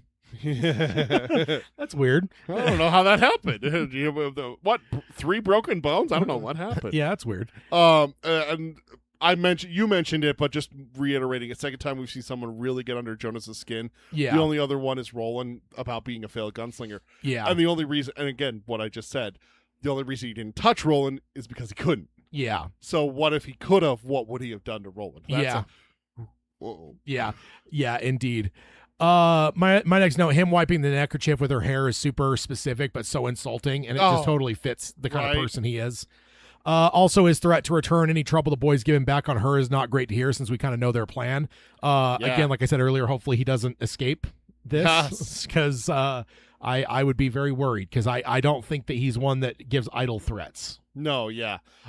This last note I have is just Jonas is saying to her, tell me where they went, and I'll make it easier for you. Go easy on her. What do you mean they're going to go easier? What, they're just going to let murder slide? I know, but cops do that in our real world all the time. I know. Like, it would be easier if you just admit. It's like it's true. They do that, and it's like. Yes, absolutely. And it I works. murdered those 14 people. And it's like, great, thanks. Here's the electric chair. And it's like, wait, I admitted it. You were going to go easy. It's like, so we didn't have to beat the crap out of you to get the confession. Yeah. And people fall for it. So it's true. Cops can lie. Yeah. Remember that. Supreme Court ruled. Yes, indeed. Subchapter 12. Sheemie watched from the grass, terrified and silently crying as Susan spit in the bad coffin hunter's face and was knocked to the ground thinking that the blow had killed her. So again, just another angle of how hard Jonas hit her. He almost rushed out then, but it might have been his friend Arthur's voice in his head told him that rushing out would only get him killed. He watched as Susan mounted, and a big rancher he recognized from the rest tried to help her, but Susan pushed him away with her boot. The man stood back red-faced. He thought, don't make 'em mad, Susan. That they'll hit ye some more. Oh, ye poor face, and ye got a nosebleed, so you do. Last chance, Jonas says. Where are they, and what do they mean to do? Susan says, go to hell. And then my note here, just going back to your subchapter, and then this as well. As if I didn't have enough reason to hate Jonas, right? Like, we have plenty of reason to hate him, but now here's just the cherry on top, right? Yeah. Yeah, indeed. Susan showing her mettle here. There are men who would not have the balls that she has, that she's showing here, and she's just a child. Yeah, she's 16, like you said in your subchapter. Like, absolutely. Again, like even Renfrew was going to step in there a little bit ago and didn't because it's like he just thought better of it, right? Like Jonas is a scary motherfucker. And good on her for being a badass. Absolutely. Again, kind of. Yeah, I don't think she's as twinner as Eddie and Alain, Eddie and Cuthbert, but her and Susanna, there's some connective tissue there. Mm-hmm. Maybe not full on twinners by any means, not Jake and Jack from Talisman. Yeah, not full twinner, but I do think there is some rub between the two where it's like you can kind of see that badass. Not Eddie and Cuthbert, I think is the prime twinner example. That's the first one I said. I accidentally said Alain, but yeah, I meant okay. Cuthbert. Yeah. Yeah. But ultimately, I will say, of course, it's not, because obviously the way that she reacted to the whole stuff in the sheriff's office, I don't think Susanna would have had that at all. Nope. She's got that badass nature where that wouldn't have affected her. She would have seen the logic of it, and I don't think it would have had that lasting impact that it's had on Susan. So, Absolutely. but there is some of Susanna's metal we're seeing in Susan here. And I know we're seeing the story out of order, of course. So it would more be like that, Susanna replicates some of the metal that Susan has, but it's there and it's cool to see. Absolutely. So going on, Jonas smiles a thin, hurty smile. Remember, Sheemie's in this subchapter describing this, so when it says hurty smile, that means we're in a point of view chapter of Sheemie here for sure. So when it says thin, hurty smile, that's not a good thing. That's not Jonas hurting. That's he's going to hurt someone. Yeah. Likely I'll find you there when I arrive, talking about Susan telling him to go to hell. He asked the other coffin hunters if they searched the place carefully. The redhead said whatever they had, they took with them, and the only thing left was Dearborn's punch bunny. Jonas laughed and said, "Come on, let's ride." They went back into the bad grass. It closed around them as if they had never been there. But they had been. Susan and Cappy are now gone. The big rancher had taken Cappy with him. When Sheemie was sure they weren't coming back, he walked into the clearing, buttoned up the top of his pants, looking towards the spot where Roland and his friends had disappeared, and then to the spot where Susan had been taken. Which, after a moment's thought, he realized there was no choice. The grass was tough and springy. The path of Roland and Alain and good old Arthur Heath, so Sheemie still thought of him, and always would, had taken, was gone. But the one made by Susan and her captors could still be followed. Maybe if you followed her, he could help her. Walking at first because he was scared they would double back and catch him, and then trotting after that, he would follow her most of the day. Yeah. I love the Yojimbo effect here. I always love that in media in all kinds. Whenever you just change your entire point of view perspective and revisit like a scene, some movies do that. Yojimbo's the most famous, but like you see it in all kinds of different movies where they'll show like one event from like multiple perspectives, Pulp Fiction, like all that kind of stuff. And I love it in all kinds of media, whether it's a video game, a book, a movie. Like I just love Yojimbo's one of my favorite, Kurosawa films. But I love that whole multiple, and I mean we saw it in The Last Jedi did it as well with the whole Ben versus Luke thing. Like we saw that a few different times from different perspectives, and like ultimately there's like no absolute surety of which one was the closest to the truth. It's probably somewhere in the middle, but like I love it. It's one of my favorite things. We don't see it a lot in film and television. It does happen, but it's nowhere near as prevalent as some other tropes, but I always love it, and we got one here, so love it. Also love how he says that he would always think of him as Arthur Heath. Like no matter what, that's who he is. Yeah. I don't know why. I just love that. Oh yeah, it's charming. Endearing for Sheemie and everything. And then my only note here is the foreshadowing from King here. Oh no. Yeah. Oh no. What, he'd be following her most of the day? Yep. Yeah. Because again, 5 a.m. We're talking. That means it's not an easy fix to this problem, right? No. Nope. But then again, I mean, we got a lot of people in this universe that couldn't stand up to Eldred Jonas. I don't think that Sheemie is necessarily. Nope. I think it's got to be something crafty if he's going to help us at all here. Yeah. So. All right, moving on to subchapter 13. So Cuthbert was not overly sanguine in any situation. He grew more impatient as the day brightened toward true dawn. So there's another indicator of our ticking clock. We don't have as much of a ticking clock because we are now in reap, but I think now we're kind of we're going to be basically ticking through the rest of this day probably. But it was reaping, he thought. And then I have this as a direct quote from the book, "Finally reaping. And here we sit with our knives sharpened and not a thing in the world to cut." Twice he had asked Alain what he heard in quotation marks there, because we're not talking about audible hearing here. So the first time Alain only grunted, and the second he asked Bert how he expected him to hear anything with someone yapping in his ear. Bert, who did not see two inquiries 15 minutes apart as yapping, wandered off and sat morosely in front of his horse. After a few, Roland came and sat next to him. Bert said waiting is most of what they had done in Magus, and it was the thing that he was the worst at. Roland told him that they would not have to do it much longer, and that is the end of the subchapter. So nice short one there. Nice little short one. My note, never change, Cuthbert, never change. Hell yeah. I love him. I do. I do love this small perspective from Bert, the fact that Alain jumped on him, where, because again, 2 times asking with 15 minutes apart, he doesn't really see that as yapping, but Alain does see it that way. I just love that different of personalities, right? Yeah. I mean, you and I might be able to speak to that a little bit. I don't know what you're talking about. I never yap. I'm not a yapper at all. Oh yeah, no, it's just I don't know. Yeah. I love it because that's just like the reality that I think King always brings to these stories is like the vast differences of people, right? And it's like and ultimately me, like I'm not an overly chatty person, Yeah. but I even think like 15 minutes apart. I don't know if that's yapping necessarily. I probably get the frustration though if you are like because I don't think Alain's anywhere near as dialed in as maybe Venet or someone else might be with some of these abilities. So he's probably got to concentrate on it. That's literally my note. I'm here. sorry. Yeah. Yeah, that's literally my note. Well, Alain is not usually this short-tempered, but he is trying to listen with the touch. Yeah. And anything that breaks your concentration can absolutely be frustrating. Yeah. We also don't know how time feels to you when you're trying to listen with the touch. Really trying to fixate on. It really could feel like yapping to Alain. It could. You And he's a very. you just gotta look at it from different perspectives. Yeah. But another person's point of view. Like, Yeah. the fact that Flag is a villain tag. You just got to give it a shot, Lies. Deception. That's the button I need. Lies. Deception. It's on the list. Oh, is it? I need to go look at the list. I mean, this is the first week that I haven't been doing heavy tech work, which also I think we should be good now. I ended up knock on wood right now, sir. I ended up getting some new RAM. So the company I bought my RAM because it looks like I had a bad stick of RAM. And so and they actually have a really legit warranty, even though I got it way back in 2019. And it was all pre-pandemic. It was pre-pandemic. Yeah, it was Christmas. It was Christmas of 2019, and it was just funny because like it ended up shipping from Taiwan, probably the longest tracked package I've ever seen before.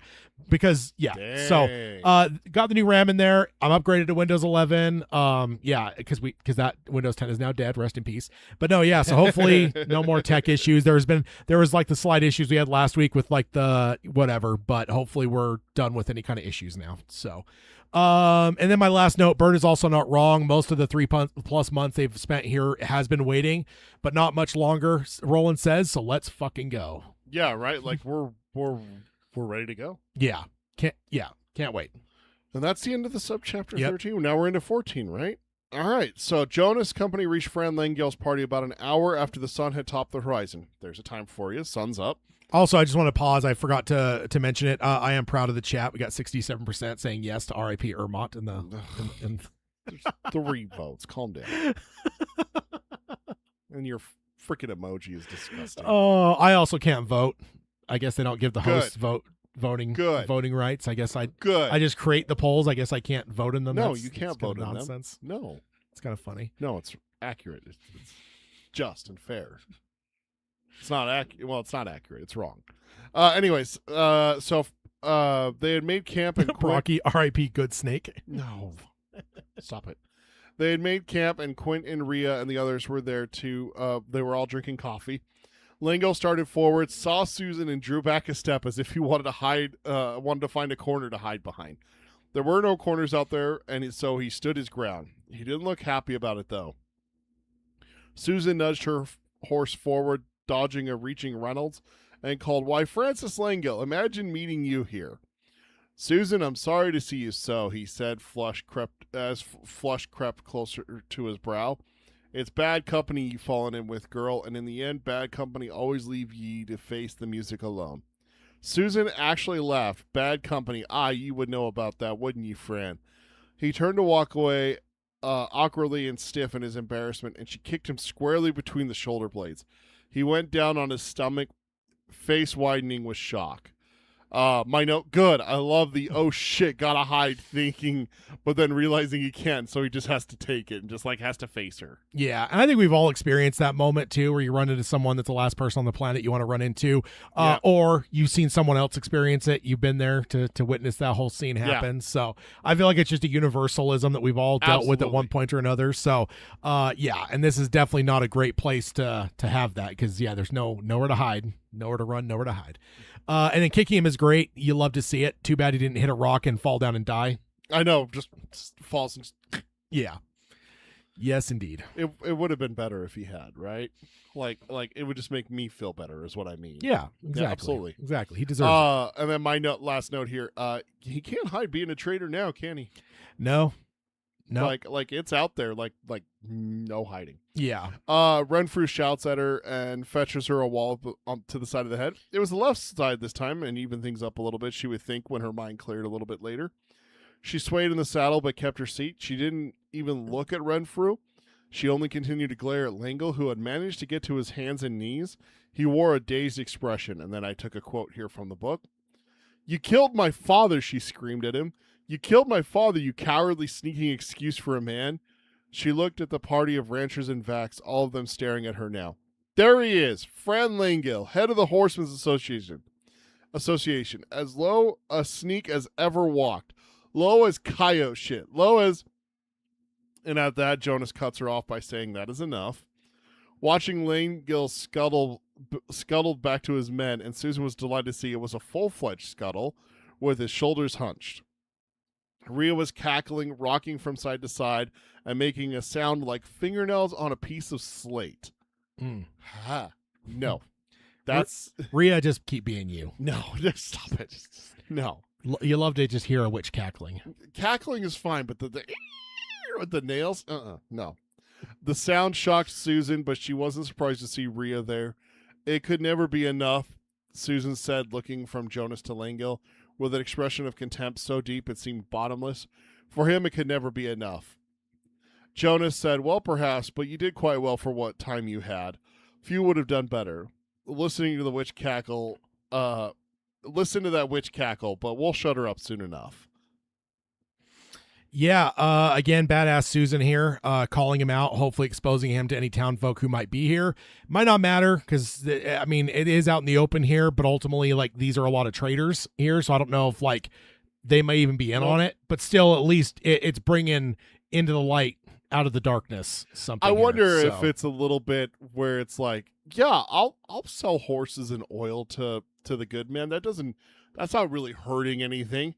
But finding out that Lengyll murdered Pat might taint a few of them towards him, you know? Maybe, yeah. If he comes up for re-election again, a few of them might be like, yeah, maybe not. Maybe not him. Yeah.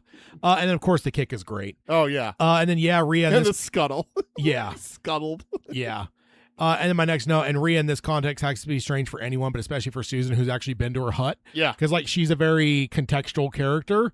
And even like bringing her into Seafront must have been an insane, thing to see, like that change of context. Well, not only and then that, here now, I just feel like this is the last person on the planet that Susan expects to see is Rhea, and she's not shocked by. I think like the line is like in the realm of like she's not necessarily shocked that she's associated here, but I think there is a shock that she's here, like the fact that she's like off her hill. Like Susan that didn't see her at Seafront, we've already kind of gotten a little bit adjusted to the idea of her being like off the hill, but like for Susan it's just like no, like that. Yep, she's here, that makes sense, but damn, she's off her hill. Yeah, exactly. So that kind of it's like it's a dual thing. It's like not like surprised that she's associated with this gaggle of people, but also surprised that like she's not living on her hill still. She's out of her context.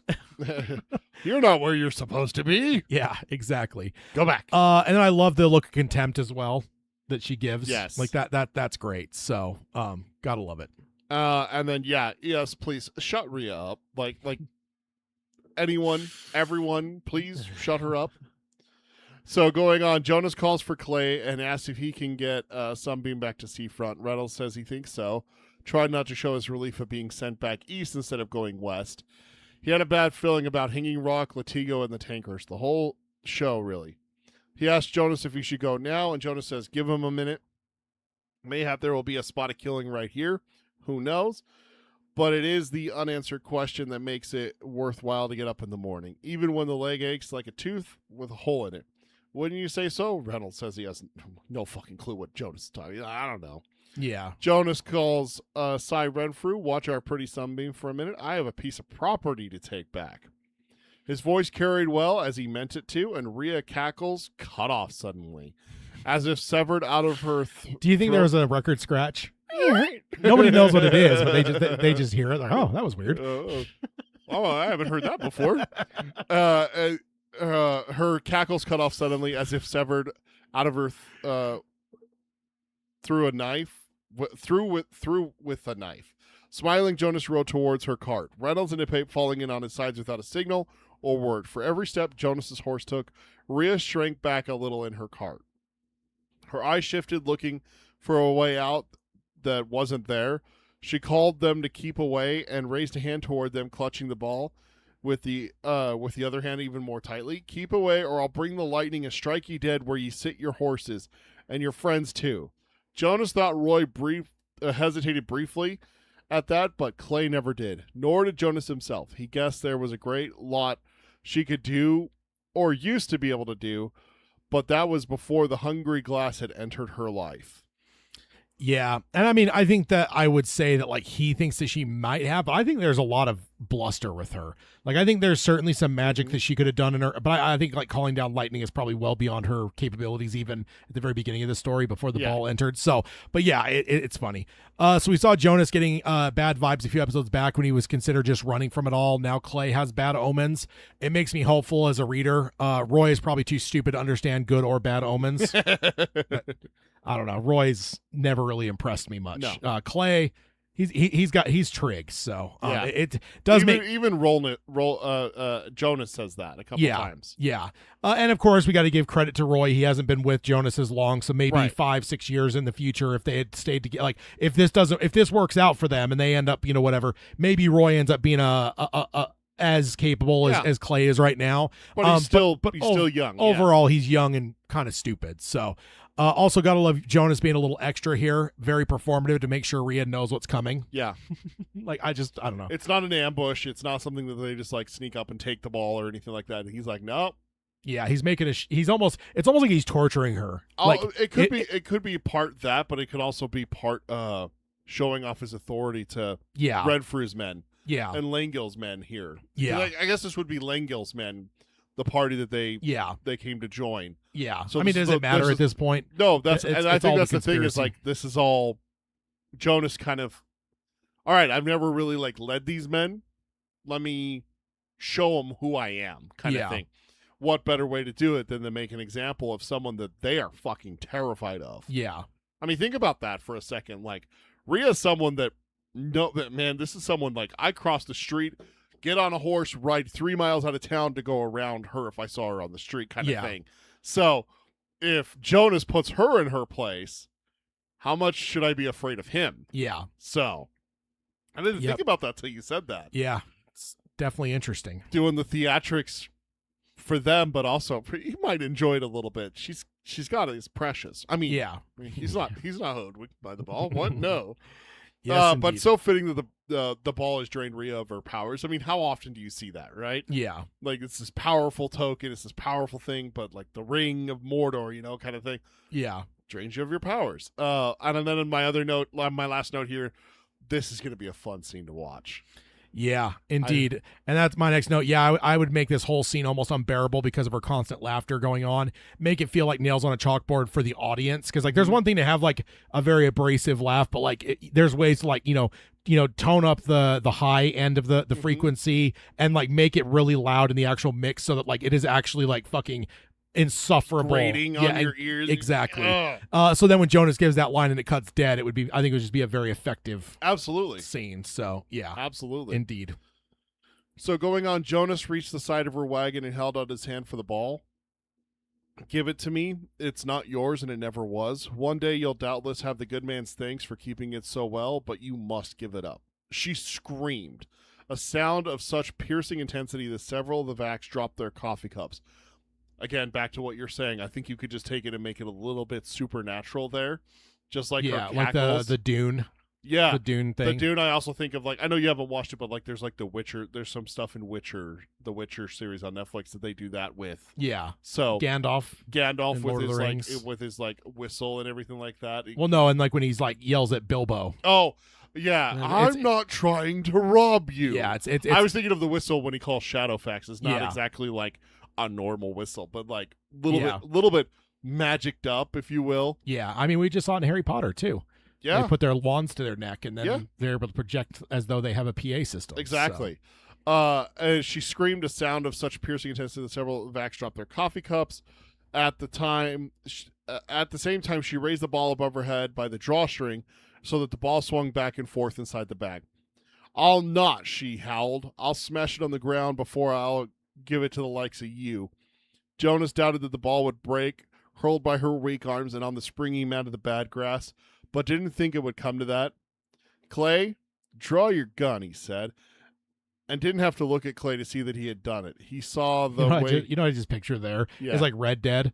Like when you pull out your gun and like the sheriff's nearby, you see him pull his gun out. Just Yep. like, I don't know why I just picture that mechanical Yep. draw for Clay. I Clay, don't know. draw your gun. He just pulls his gun out. Yeah. Doesn't take his eyes off her to look at Jonas and be like, oh, what'd you say, boss? Yeah, no, he's just going to be like, got it. Whereas Roy would have been like, wait, what'd you say? Huh?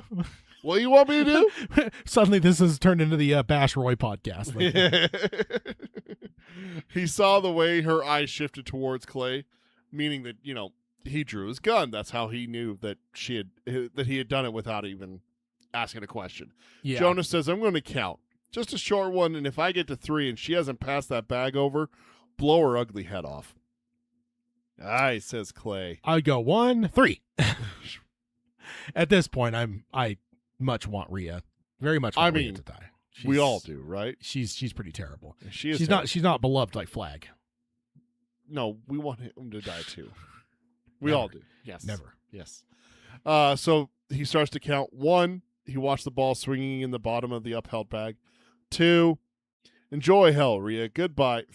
And then here she screams and thrusts the bag towards him, shielding her face. Here, take it, and may it damn you the way it's damned me. Jonas grabbed the bat and yanked, and Rhea screamed again as the string skinned her knuckles and tore off one of her nails. Mr. Flanagan's gonna love that one. Oh, degloving. There's our degloving. We have a degloving. One of them. One of them. There's going to be This is going to be a series, so there's going to be a few. There's going to be many deglovings, I'm sure. And not a limited series. This is a series. Yes, so yes, degloving. Jonas hardly heard her scream. His mind was a white explosion of exultation. He had it. He had it by all the graves of the gods. He had the fucking thing. Mine, he thought. Somehow he resisted the urge to open the bag and stick his head inside like a horse sticking its head inside a bag of oats. Instead, he looped the drawstring over the pommel of his saddle twice and took a deep breath. He felt a little better. Yeah, the ball has real One Ring vibes. The way King, Yeah. the way King writes it from Jonas's perspective here, it's just as One Ring as you get when it comes to like that obsession, Yep. right? Absolutely. So, and we know that's why the good man is stores it away from himself, right? Yeah. He'll use it very, very sparingly, but otherwise he's got it, hundreds of miles away from him at all times. So it drives people mad. yeah. And then my note here, good, Jonas, now kill her. Kill her Kill her now. I shouldn't. It's not the failed gunslinger way. And my note, yes, indeed, kill her. Just Yeah. please put her out of our misery. Yep. Absolutely. It can't be good having Jonas with the ball though. Like, oh, hold on a sec. Let's think about this. That's not good. I don't know. It has made him less sharp, so it might be to our benefit. It could. I Yeah. suppose it could show him something, but more likely it could cloud his mind. So Yeah. I don't know. I thought of this like on the ping pong game that we've been watching here the last I don't know how many chapters now. Yeah. I did kind of mark this one down as on our side one because like I don't know the ball. I mean it did show him the hut with Rhea doing it, Mhm. but we haven't really seen it.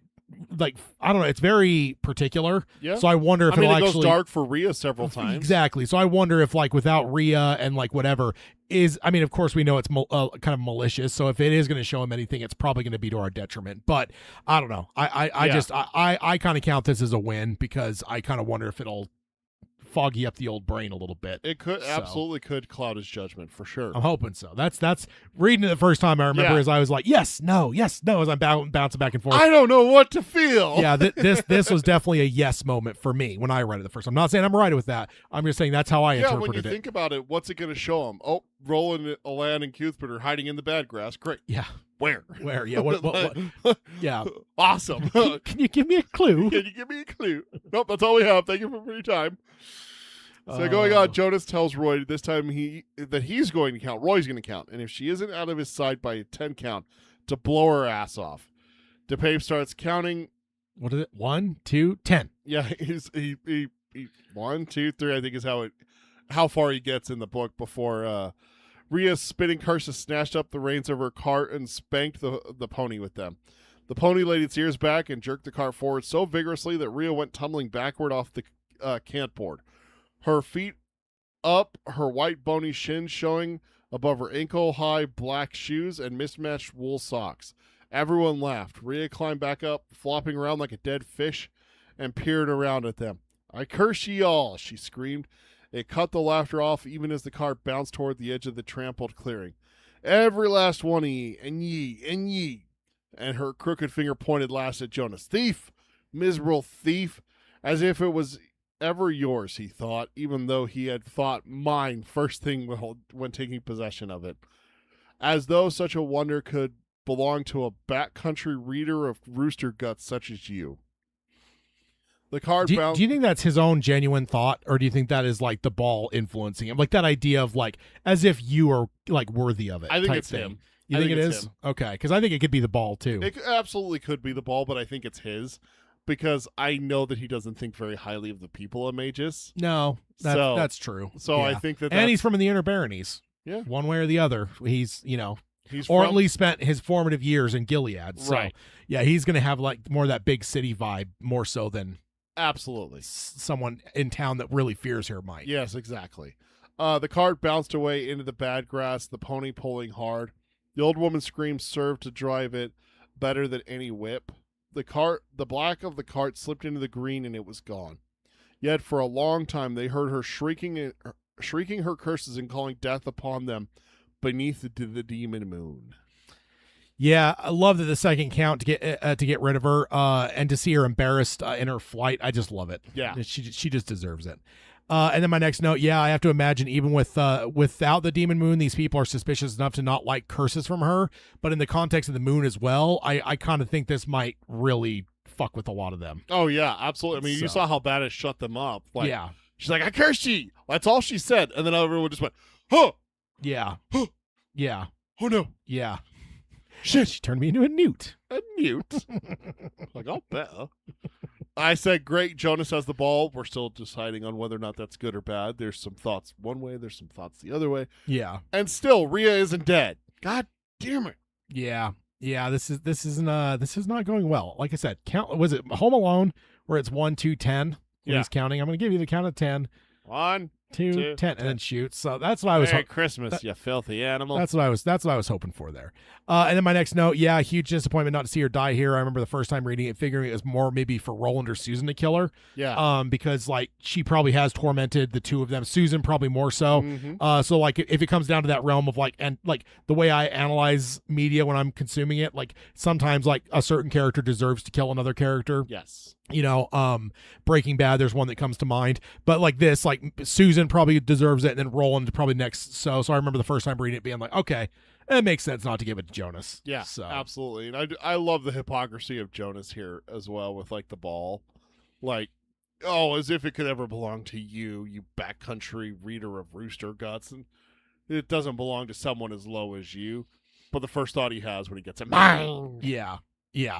Also, I will say that with the way that it's fucked with her like physically, that kind of gives Lord of the Rings vibes. Like I think it was like you look back at, in the day, I think it was yeah. Chris in Australia that was talking about like looking through like all of like the Dark Tower about for all the like the Tolkien like direct stuff. Mhm. I'm not sure if I would have necessarily thought of it, but like the way the ring fucks with like Smeagol after having it for hundreds of years, like it completely transforms him. He doesn't even look like the same creature anymore. No. And like she's only had it for 3 months, and yeah, she doesn't look like the same creature anymore No. either. So another small Tolkien Yep. connection there. Little So, nod there. yeah. So And that's the end of Subchapter 14. indeed, and that's the long one. So That was the long one, yeah. Yes, indeed. So as you said earlier too, it was a good one. Indeed. A lot of notable things going on there. So, and of course, there is also the merciful part where you maybe want to just get Rhea and Ermot rejoined in the afterlife, so there can be some happenings. I'd be okay with that. Dead and burning in hell, both of them. Oh man. All right, subchapter 15. So Jonas told Clay to take Sunbeam back, and I love that that's just become like the name now. Yeah, her like nickname. 3 or 4 subchapters now. They've called her that pretty much since he woke her up with a gun. Yep. And multiple people have called her that too. So it's like, okay, I guess that's. I wonder if on like the Dark Tower or the Stephen King wiki if they have that as one of her aliases. Dude, I'm gonna go look right now. So he told Clay to take Sunbeam back, and if you wanted to stop on the way and make use of her, go ahead. That is not a happy thing to say. He looked at Susan to see her reaction to this, but was disappointed. She looked dazed, as if the blow Renfrew had dealt her had scrambled her brains, at least temporarily. He told Clay to make sure that she got to Coral at the end of his fun. Clay agreed and asked if he had any messages for Coral. He told him to tell her to keep this wench someplace safe, and then told him to actually stay with Coral and escort her to Ritzy. So it doesn't like overtly say it, but of course that was the plan we heard him tell Coral was, Right. We're going to meet in Ritzy. I got to do my thing, and then I'll meet you there. So he's now telling,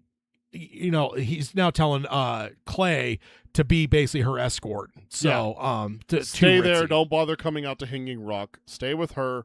Handle the stuff and let her handle the stuff in town, and then when she leaves, go with her. Yeah.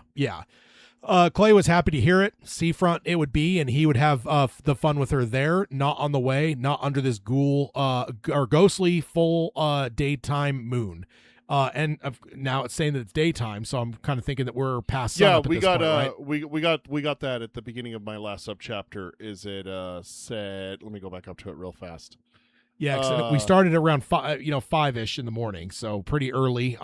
Dawn was approaching. Yeah, the first line of subchapter 14. Jonas's company reached Fran Lengyll's party about an hour after the sun had topped the horizon. So Okay, so yeah, we're at full daylight now, and I love daylight moons. It always just makes me happy, especially every time I see one, I always just go, "That's no moon."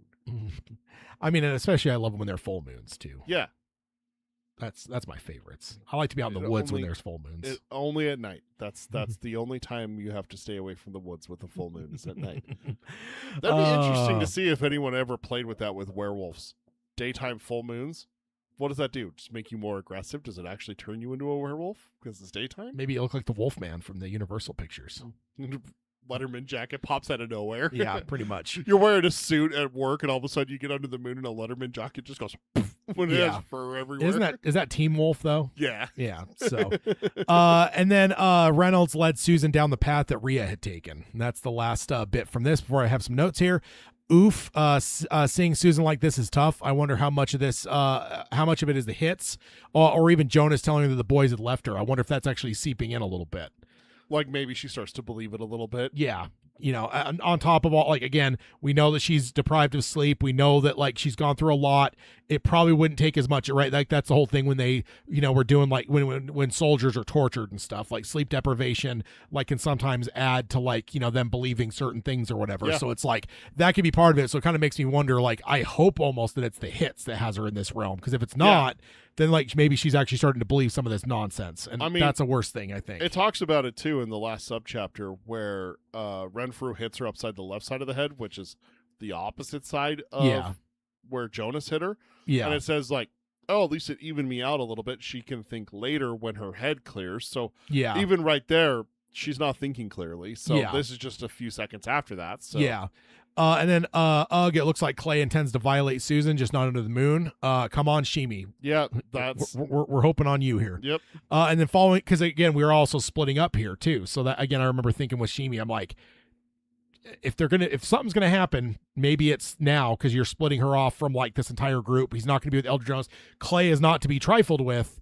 No, but I'd much rather. I think it's a much better statistic. Like, odds wise, I have a much higher hope that something good might happen here with just Clay versus being with this whole group, including Elder Jonas. Yeah, and then following the path of Rhea. Not sure about that. Not healthy for a lot of people to follow her especially after what just happened to her. That could be very, very bad. Yeah. I had a thought here. What does it? Hell hath no fury, like a witch scorned.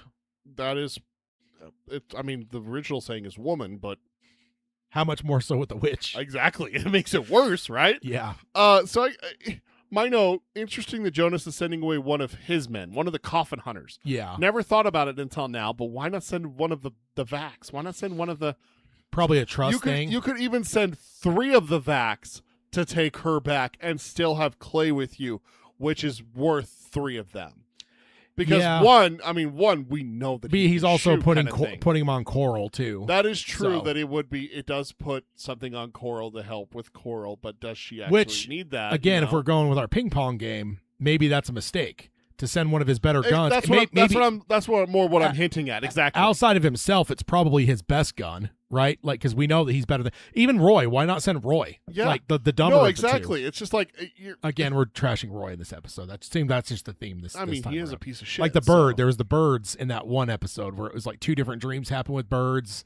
That was the mayor and his wife. Yeah. And then like the Reimer had a bird dream too. So there was like that whole episode we had like birds recurring. Yeah. And here we just have trashing on Roy recurring. So but yeah, yes, like strategically, I think this could be seen as a mistake, or maybe we actually have Jonas being a little bit human and wanting to put his best gun on Coral. Mm-hmm. That's not necessarily the kind of guy we've overly thought of Jonas as being. Yeah. But maybe he does care for Coral enough that he's actually willing to take his best gun off the board, again, aside from himself, and put it on her so that he knows that she's safe. But it's kind of interesting, though, that initially when he said his plan to her, he's like, no, you're going to come meet me in Ritzy.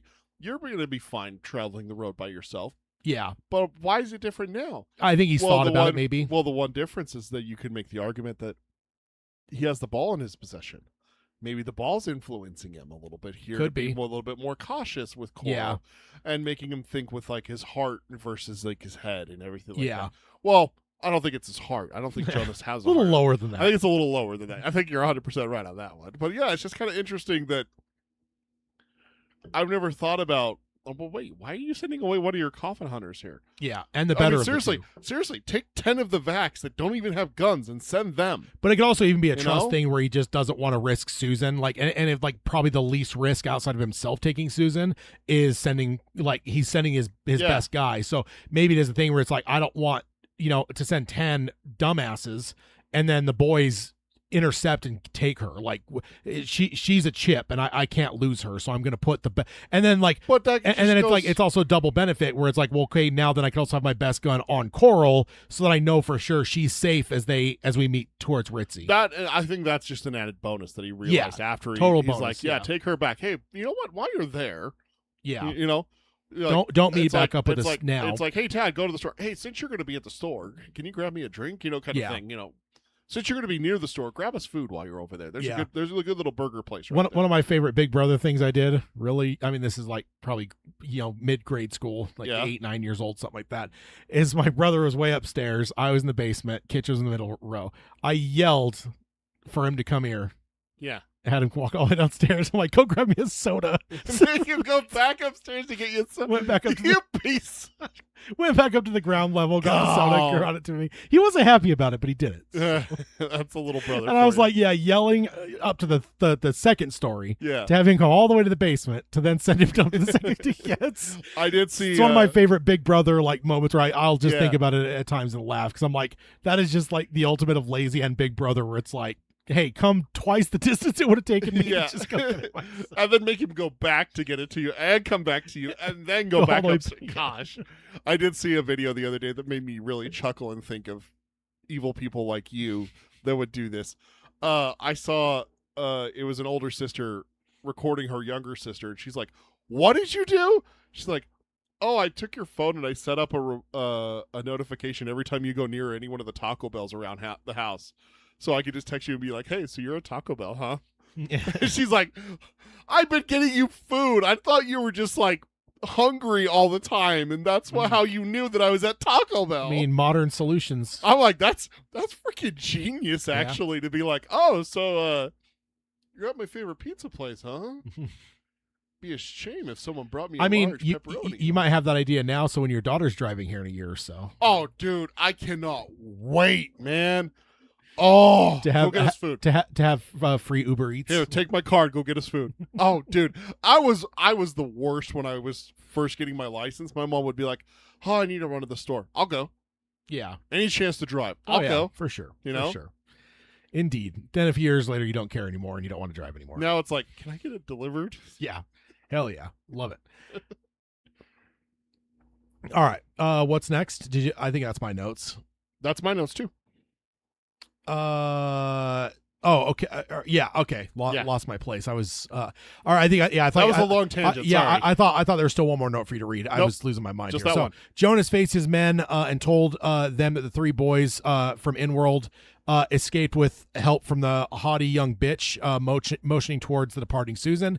The men grumbled. They had known the boys were free, but they did not know that Susan was involved. It was probably for the best that she was moving away as the men learned this.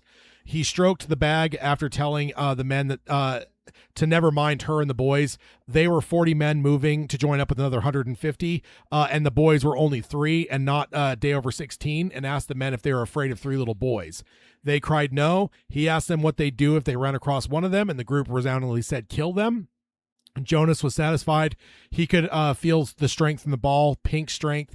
He then told them that he wanted the tankers in the woods west of Eyebolt before the folks back home lit their Reap Night bonfire. So, and that's the end of the subchapter. I assume Jonas tactically chose to tell about her being involved after she was taken away. Thank God for that, because I don't know if this goes differently. So I think that he was very tactical with when he said that there. I don't know. Back to the thoughts of the Jonas had in the meeting about letting the people have the boys and serve their justice on them after they've been arrested. Yeah. With like the Horsemen's Association little closed door meeting before the big public meeting. Yeah. Where it's like, hey, we need to get them a little riled up so that they know what to do. Yeah. Without us telling them what to do. And I think this is kind of like flip-flop the opposite. Like, hey, maybe I shouldn't mention that she was a co-conspirator. But here's the question though. Why is he protecting her? Bargaining chip, right? Like, I mean, that's like why does he care that she gets back safely? Yeah. Why not send it with 5 facts? That's a larger question. I don't know if it's necessarily a bargaining chip so much as a mental chip to play in the battle. Right. Well, I think it's a bargaining chip because the big thing is like versus Roland, right? Well, that's what I mean. Maybe I think it's more of a psychological warfare for Roland. Yeah. So that at the heat of the battle that he knows is coming, he could say that, like, she's dead or we have her, because he just barely found out with the ball truly that the two were sleeping together. The suspicion was brought to him before, but he didn't fully believe it until, was it last episode or the episode before? It was last episode when he saw looking at the ball, and only in that moment of seeing her through the ball at the hut did he fully realize, oh my fucking God, I missed it all. Like, how did I miss that? Yeah. So he's still pretty fresh with it. So I kind of wonder, because I think it's just one of those things, like, you've got to think it through, because I don't think King really like fully defines it for us here. But like, why does he care? Why is he putting his best gun to protect her? Again, Coral, I think we both agree, is probably more of just an added bonus that she gets protection. So it kind of gets into one of those things where it's like, what benefit is she bringing you? And I don't know. I don't think it's much. So I really think it comes down to, it probably is like he's going to use her to leverage Roland or to throw Roland off balance at the heat of some sort of battle that he expects is coming, right? Yeah. So yeah, good tactics for sure. So the ball has him, not as bad as Rhea, but maybe enough to dull his mind a bit and help our boys. I will take whatever edge we can get, because again, even there, just the fact that he's like, I don't know, grasping at the ball, fingering it and stuff, like it's got him. And he's very much my precious. Yes, very much so. Then essentially giving them all a pep rally to get their blood boiled up and ready to go.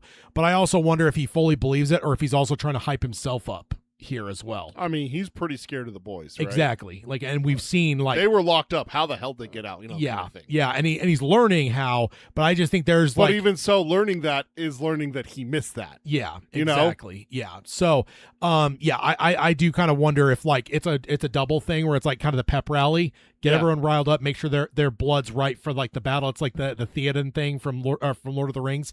But at the same time, I wonder if he's also trying to like hype himself up a smidge too, where it's like, all right, man, because we know he's nervous as a fucking long-tailed cat in a room full of rocking chairs, right? Pretty much since before Sitgo started blowing up. He was nervous as fuck. He's like, I want to get the fuck out of here. Like, it was right after they had sex. Yeah. He's like, I just want to get out of here. I don't give a fuck about any of it. Let's just fucking go now. I just gotta go. Yeah, so he's nervous as fuck. So I kind of wonder if he's just giving himself a little bit of a pep too. So I think it's mostly for them, but part for him as well. Yeah, indeed. So that moves us into subchapter 16, right? Yes. Sheemie crouched in the grass and peered into the clearing and was almost run over by Rhea's black wagon. And Brock says having Susan might might have seemed like a way to mess with the mayor too, or a chip to play with him. But the mayor's dead though, so Yeah, that's that's where I'm getting at ultimately is I don't think there's any use for Susan except for probably Roland would be my guess. Like I don't know. So the only thing I can think of is that there is no guarantee that the boys are actually out there.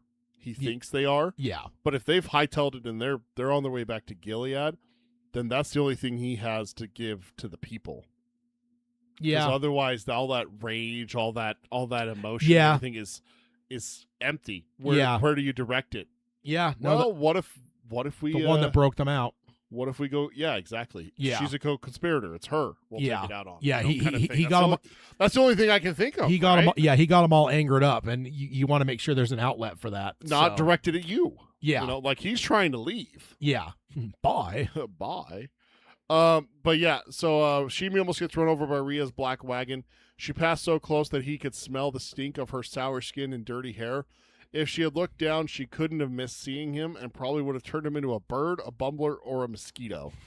Pause here for a note. That is one foul-smelling person right there. If you could smell them going whipping by you, but you still catch a whiff of them. Yeah. We've all passed those people in the grocery store or on the street where it's just like, oh, yeah. Dude, they invented showers for a reason, my guy. Yes, indeed. Yeah, even if she had seen Sheemie, though, I think that she is so angry, I doubt she even remembers her threats to him. We've already seen throughout this story where she forgot about Susan for a good stretch of time, and Susan, I mean, I know that's one of the first things we saw with her getting angry, but she went to a pretty long extreme to basically get back at Susan, and then she forgot it for a long period of time. So, like, the anger for her, for Sheemie for not getting the note to Cordelia, like she meant, honestly don't think that would even enter her mind. So I know he's scared. I think it would just be retaliation at that point. My ball got taken, zap. Yeah, it could be that. I mean, he's going to interpret it more that, she threatened me about the note. I'm sure that's still going to be in his mind. Oh, of course. But from my perspective, I don't even think she would. Yeah, if she even paid him the second mind, it would be more of just an outlet for her rage, more so than like payback for the note thing. Exactly. So, yeah. So going on, he watched as Jonas passed Susan to the one in the cloak and began to work his way around the clearing. He heard Jonas lecturing his men, and Sheemie recognized quite a few of them. It shamed him to see so many Magus cowboys doing the... Whoa, my screen just jumped. Hold on. Thank you. To see so many Magus cowboys doing the bad coffin hunter's bidding. He wasn't paying attention to what Jonas was telling them. He froze in place when they mounted up, momentarily scared they would come in his direction, but they didn't. They rode the other way, which was west. The clearing emptied as if by magic. Well, almost emptied, as they had left Cappy behind. Cappy looked at the place the riders had left and brayed once, as if to say, "You can all go to hell," and then turned and made eye contact with Sheemie. He tried to graze, but took one bite of the bad grass and then brayed at Sheemie as if to say it was all his fault. Sheemie stared at Cappy, thinking about how much easier it would be to ride instead of walk, but knew that the mule could bray at the wrong time and give him away. He tells Cappy that he will find his way home. So long, pal. So long, good old Cappy. See you further down the path. He found the path that Susan and Reynolds had made and began to trot after them once more. Yeah, I like him being ashamed of the town being tied to the coffin hunters. Like, I don't know. That's just, I don't know. I feel like that's like more of a child's mind, which of course we know Sheemie has. Like, I don't think that like even Susan's probably going to be as disappointed by the town being involved in stuff. I mean, she does a little bit. She's still a child as well, but I just love that. That's just like as Yoda says, it's the how wonderful the mind of a child is. And I think that Sheemie has got that childlike mind, to kind of have that shame there. So, yeah. I know it's one of those things where it's like it's stupid even now, but when I find out that someone did something stupid and I find out that they're from Utah, it's like, you're gonna make us look bad, kind of thing. It's a stupid, silly thing, but even so, it's just like, come on, man, don't make us look bad. Yeah. But here I gotta say it's smart for Sheemie not taking the mule. Really good to see him still going after Susan. Yeah. Like, there's that. Okay. Susan's taken. It's bad, but Sheemie's on the case, right? Like at least we got that, right? Yeah, and he's capable. Yeah. I mean, as capable as we can expect, hopefully. Also, my last note here, Cappy is too temperamental, plus it's a mule. It might make him infinitely more spottable. Yeah, a little bit higher up in the grass and everything. Yeah, indeed. All right, moving over to subchapter 17. Alain said that they were coming again moments before Roland sensed it himself. A brief flicker in his head, like pink lightning. I wonder what that could be. Alain said that it was all of them. Roland hunkered next to Cuthbert, who looked back at him without even the tiniest bit of his usual foolish humor. Roland told him much of it would be on him, and that, pointing at his slingshot. Bert said he knew. Roland asked how much ammo he had, and he said he had almost 4 dozen steel balls, plus an assorted fireworks in his saddlebag. Roland asked how many of the big bangers, and Bert said enough. And his eyes, without his humor, were the hollow eyes of just one more killer. Oof. So, humorless Bert. Haven't seen much of that. Only a couple times. And I would add to it to say that, like, because I feel like humor and like his absolute anger and rage and like the fight with Roland, like I feel like humor and like rage are so close to each other that like you still got like heavy emotion there. Yeah. But like this is like robotic. And like that's not, and we've only seen that from really one character in this entire series, and that is Roland. Yeah, we did see it from Cuthbert though, like when you know, like because like with when the fight first started, but when the full blow up, right? He was very robotic and stuff until the punch, right? And then it was just unleash. I think that you could still feel the anger underneath. Like Alain was like, don't go with him. You could clearly see the state that he's in. Yeah. Not robotic and cold and emotionless. No, it was but you seething. could see that if there was heat waves coming off of him, it would have been anger waves. Like when Bugs Bunny turns red. Yeah, exactly. It was like the thermostat or thermometer or whatever the hell you call it pops the top off it and everything. Yeah, so this absolutely this I think this could be a really big moment for an actor playing Bert on Flanagan TV series.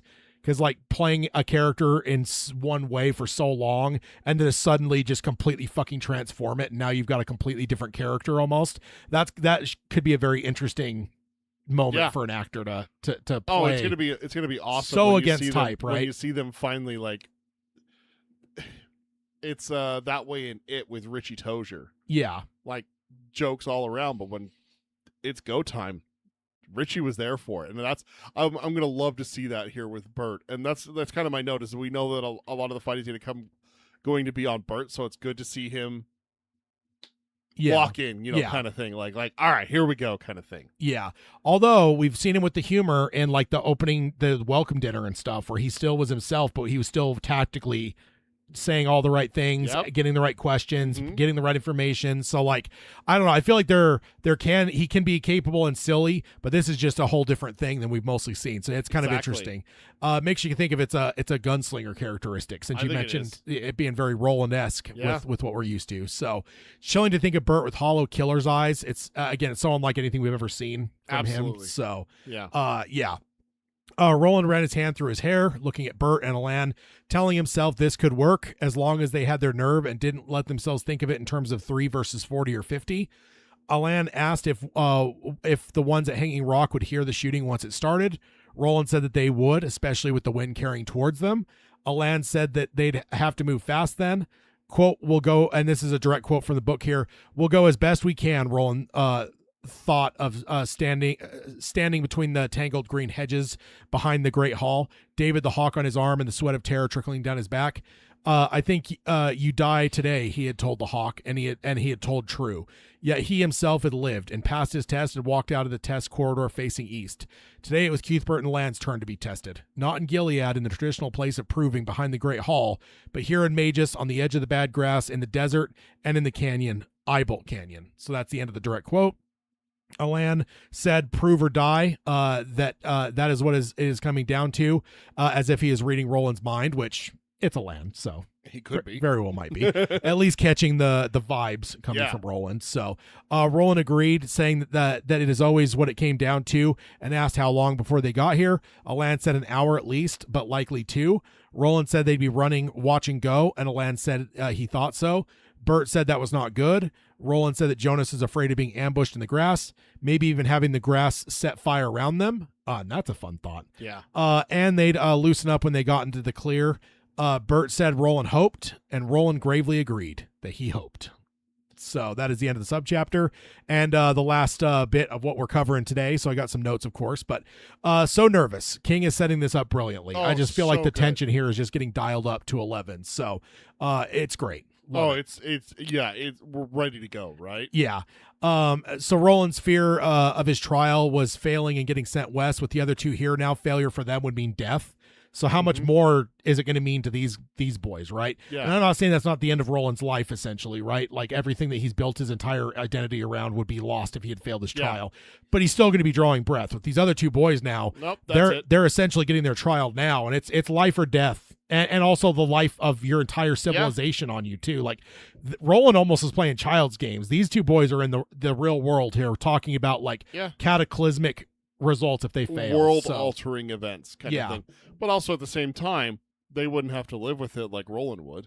No, that's true. When you look at it from a different perspective, it's like Roland would have to continue, like Jonas, walking every step knowing that he failed. Yeah. Living every day knowing that he failed. Drawing every breath knowing that I failed. Yeah. That seems like might make you that the worst fate, you know? Yeah. You can make the argument both ways, right? I mean, we've seen Jonas and the kind of person he is. So. Yep. And then, man, an hour, likely two. That wait would be excruciating. Especially since they've already been waiting for hours, is my note. Like, this isn't like, okay, we got here. How long do we got? An hour. Okay, we'll wait. No, it's been 3 or 4 hours. They've already been waiting, and now here we go, another likely 1 or 2. It's like, it reminds me of like Band of Brothers. Yeah. You know, at the beginning when they're waiting for the jump and stuff. And then it gets delayed, and they have to wait. Or the famous line from Pippin in Lord of the Rings when he's like, I don't want to be in a battle, but waiting on the edge of one is, it's worse. A nightmare, kind of thing. I forget the line exactly, but it's that idea though is like, as much as you don't want to do whatever, like that last stretch waiting for it is even worse in a lot of ways. So Baraki makes a point. Traveler's Rest fight. Bert was fully cold gunslinger, even though he sort of joked in the words. That's true. He said the delivery was cold, and even people even noticed that too with him. Yeah, they were just like, oh, this isn't the same kid that we saw like the welcome dinner and stuff like that. Yeah, indeed. And then leaving us on that moment of hoping versus knowing, that's quite a way to leave us on the subchapter, and also just the way that it mathematically worked out that's where we're leaving our episode. So that's an interesting spot to be in. Kind of King's good at the dun dun dun endings of subchapters. So to be continued next time on Dark Tower Palaver. Yeah, I feel like it happens more often than not, just because that's the way he tends to like finish out subchapters because he wants you to keep reading, right? Yeah, exactly. But like so it's also it's good storytelling. Oh, right? for Let's sure, be perfectly for honest, sure, right? Yeah, like we could all, everyone always don't leave me on a cliffhanger, but it's also like, ooh, I love a good cliffhanger. Yeah, cliffhangers are fun. Yeah, indeed.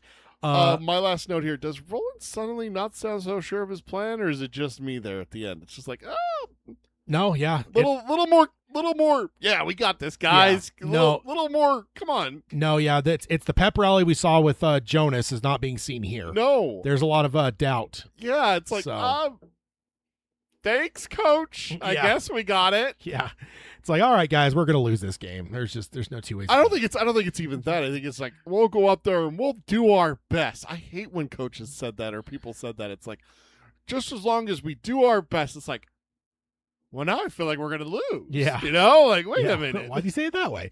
Baraki says cliffhangers are fun unless there's a years long wait between books, like a 7 year wait. Hashtag King is a heel. He's a villain. He's a villain. He's a monster. And again, the fact that that's the longest gap in this series is just insane to me. Insane. It's crazy. Yeah. I did come up with a spoiler thing if we want to talk about it for just a couple minutes. Yeah, let me get the old... Warning, spoilers ahead. Warning, spoilers ahead. Warning, spoilers ahead. All right, so we are now going to the spoiler section. If you've not finished the seven primary books of the Dark Tower series, or if you're not even finished this book, maybe I'll just say it only pertains to this book. Okay. I don't think the discussion is going to carry us past book 4. Okay, so. but we're apt to in the spoiler section, just in case. Yeah. But it is past where we are in this episode. It's just that, why would Jonas send Susan away at all? Yeah, I I think you kind of came to the same realization I did about the same time. I can't jump down here to the spoiler discussion to write this down. Wouldn't it be better to have her with him and you human shield, Roland, look, I got your girl, Yeah. kind of thing. Or, I mean, God forbid, but what about killing her and having her severed head to show to Roland? Like, Yeah. I guess I can change the slide. There we go. And I'm not, of course, I wouldn't want to see that, but I'm just saying, No, like, right, like, there's things you can do. Like, we learned that from Balazar and his men, right? Yeah, look at how badly that set Eddie off when Henry's head came rolling through that doorway, kind of thing. You're right. Like, it just wait. There's not a lot of logic to it, and I don't think I've ever gone through this slow enough to actually like think about the tactics of that. But like most of his tactics are pretty easy to kind of follow. That one, I don't think there's any real explanation in my mind as to like why. I got a dark theory that formulated as I was thinking about this through the rest of the episode. I got a theory, and David's right. The townspeople probably would not have been cool with that. And even while I said that during the episode, I think you could sell it though. She's the one that killed the sheriff. She's the one that killed, Davy. And, yeah, we killed her. Look, we got her for you. Yeah, she was going to escape, but we got her. Yeah. She even knifed another guy. Like, it's crazy that guy died. It's a shame. Yeah, that she slit his throat, but we got her. We killed her before she could get someone else. Even Fran Lengyll could be like, I got her. Kind of raise his reputation back up a little bit with the people he was with. But I also thought of something. Hear me out. This is going to sound kind of far-fetched. I got the red web behind me, like connecting the dots and everything like that. The pink ball has been with Rhea for how long? Months, right? Yeah. It may have grown a little attached to her, and to see her removed, its food source kind of removed, kind of thing. Maybe it's a little upset. So maybe it fucks with Jonas and makes him make a mistake. So is this the ball doing is what you're saying? But also at the same time, what if the ball knows what's going to happen to her when she gets back to Seafront and the outcome? We all know what happens to her. Yeah, and that's maybe it's the ball's doing kind of thing. And that's a Brock he kind of alludes to. Well, since King's already pretty explicit about Susan's death in the first book, but on the other hand, he also said that wasn't how it happened, of course. So yeah, there's ultimately, I think you got to be kind of a fool at this point to be in the story and actually think that things are going to be okay for Susan. Just everything about the way the story's been built. It's just, and all the teases we've been given in previous books, like this isn't going to end well. But no, I think you might be onto something. Like the ball is a malicious entity for sure. So yeah. And so I think that it's just got a little bit of, maybe it feels a little bit of Rhea's, like it's transfer from Rhea. Maybe it absorbed a little bit of her hatred for Susan. And so it wants the worst possible outcome for her. And maybe it knows what the worst possible outcome is that she goes back to Seafront, tries to escape, gets caught, gets burned alive. Yeah. Maybe the ball knows this. Maybe the ball kind of set things up so that that's what happens. I mean, because let's be perfectly honest. If Jonas keeps Susan, Roland rescues her. Yeah. Like that's what happens, right? Yeah. Like Jonas would be like, "Don't come any closer, I'll kill her," and Roland would be like, "Bam, you dead, motherfucker." Yeah. And then Susan would be like, "Oh, Roland, my hero," and they ride off happily live happily ever after, kind of thing. Like, yeah. I kind of, if there's one entity here that could manipulate things, that could set things in motion, that make sure that Susan pays, it's the ball. Yeah. And maybe the ball is it. She did spot it. Yeah. And does it know that she saw it? And maybe it's even that. It's her fault that this all went sideways. Yeah. Maybe the ball even has a little bit of Farson's bidding because it feeds off of him and everything like that. Maybe the ball has, like, through osmosis, kind of absorbed a little bit of his, like, you fucked my shit up. You know? I'm going to mess you up now. Yeah. David says, I think it's cool that Cuthbert scores a kill for the first time before Roland even does. Holy shit, he does, doesn't he? Yeah, which is next episode probably. I'm guessing. I haven't pieced it all out yet, but I think we're getting mighty I'm pretty close. sure, like, the next subchapter is them riding up on Jonas as soon as they... No, I think Jonas breaks the bad grass, and then it's them riding up. I don't think we're getting a Charyu Tree until next year, though. No, Charyu Tree is not this year. That's not coming this year. And then Brock says he may have felt obliged to follow through with the Charyu Tree thing, and then he says, I think that Susan would have died later anyway when everything fell apart. I'm Hill not saying that this should have been different or anything like that. I'm just saying it's interesting. I've never thought about Jonas's motivation here for sending his bargaining chip against, if Roland's out there. Yeah. You have his woman. Yeah. Like, keep her with you. Yeah, and we're not talking- even like a human shield element kind of thing. Yeah. At the very least. Yeah. But then if on top of it too, like usually, I mean, yeah, getting a loved one is a thing that can throw someone out of balance, but how much more a horny little 14-year-old? Oh yeah. So, little hormonal child. With the woman that he believes is the love of his life, his soulmate and everything like that. Yeah. He'll do anything to save her. Yeah. So it's interesting. So yeah. That'll do it for this episode. We'll go ahead and jump on over and hit the outro stuff. If you want to subscribe to us, you do any podcasting service any podcasting service of your choice, streamer, it's on Spotify, Amazon Music, Audible, any place like that. Join us for the live streams here at youtube.com/darktowerpalaver. We'll be back in a fortnight for the next roundtable where we're going through our top 10 king books of the 20th century and the 21st century. So that is 2 top 10 lists. On the YouTube side, like, subscribe, ring the bell for notifications. If you're watching in the future, you can always comment on these videos as well. Then if you want to find the show notes, you can find that at darktowerpalaver.com. And if you want to support the show, you can do that at patreon.com/darktowerpalaver. Our hangout's next Friday. Not next Friday, the Friday before next episode. Yeah, exactly. So, and then if you want to contact the show, Peter can let you know the ways to do that. Email us at show@darktowerpalaver.com. You can find us on Threads or Instagram. It's Dark Tower Palaver, all one word, no spaces. And then we're on Blue Sky. It's at darktowerpalaver.bsky.social. We're on Twitter at darktowerpod. That's at darktowerpod. And then it's facebook.com/darktowerpalaver. And find our merch at tpublic.com/user/darktowerpalaver. Yeah, and then Baraki says, was Jonas thinking to distract Roland away from him? Was he frightened of Roland deep down, perhaps? And that could be, too. Where is she? Could be that thing where it's like her being away and not being immediately obvious on the board. That could even throw him, right? So it could be tactical in kind that of sense, interesting for sure. that he never goes for it, right? Like he never is like, I got your girl. She's back at Seafront. You better get her before she gets killed. Yeah. No, it's interesting, yeah, for sure. So, all right, guys, we will sign off on the podcast side, as we always do, by saying long days and pleasant nights. Long days and pleasant nights, folks. Boy.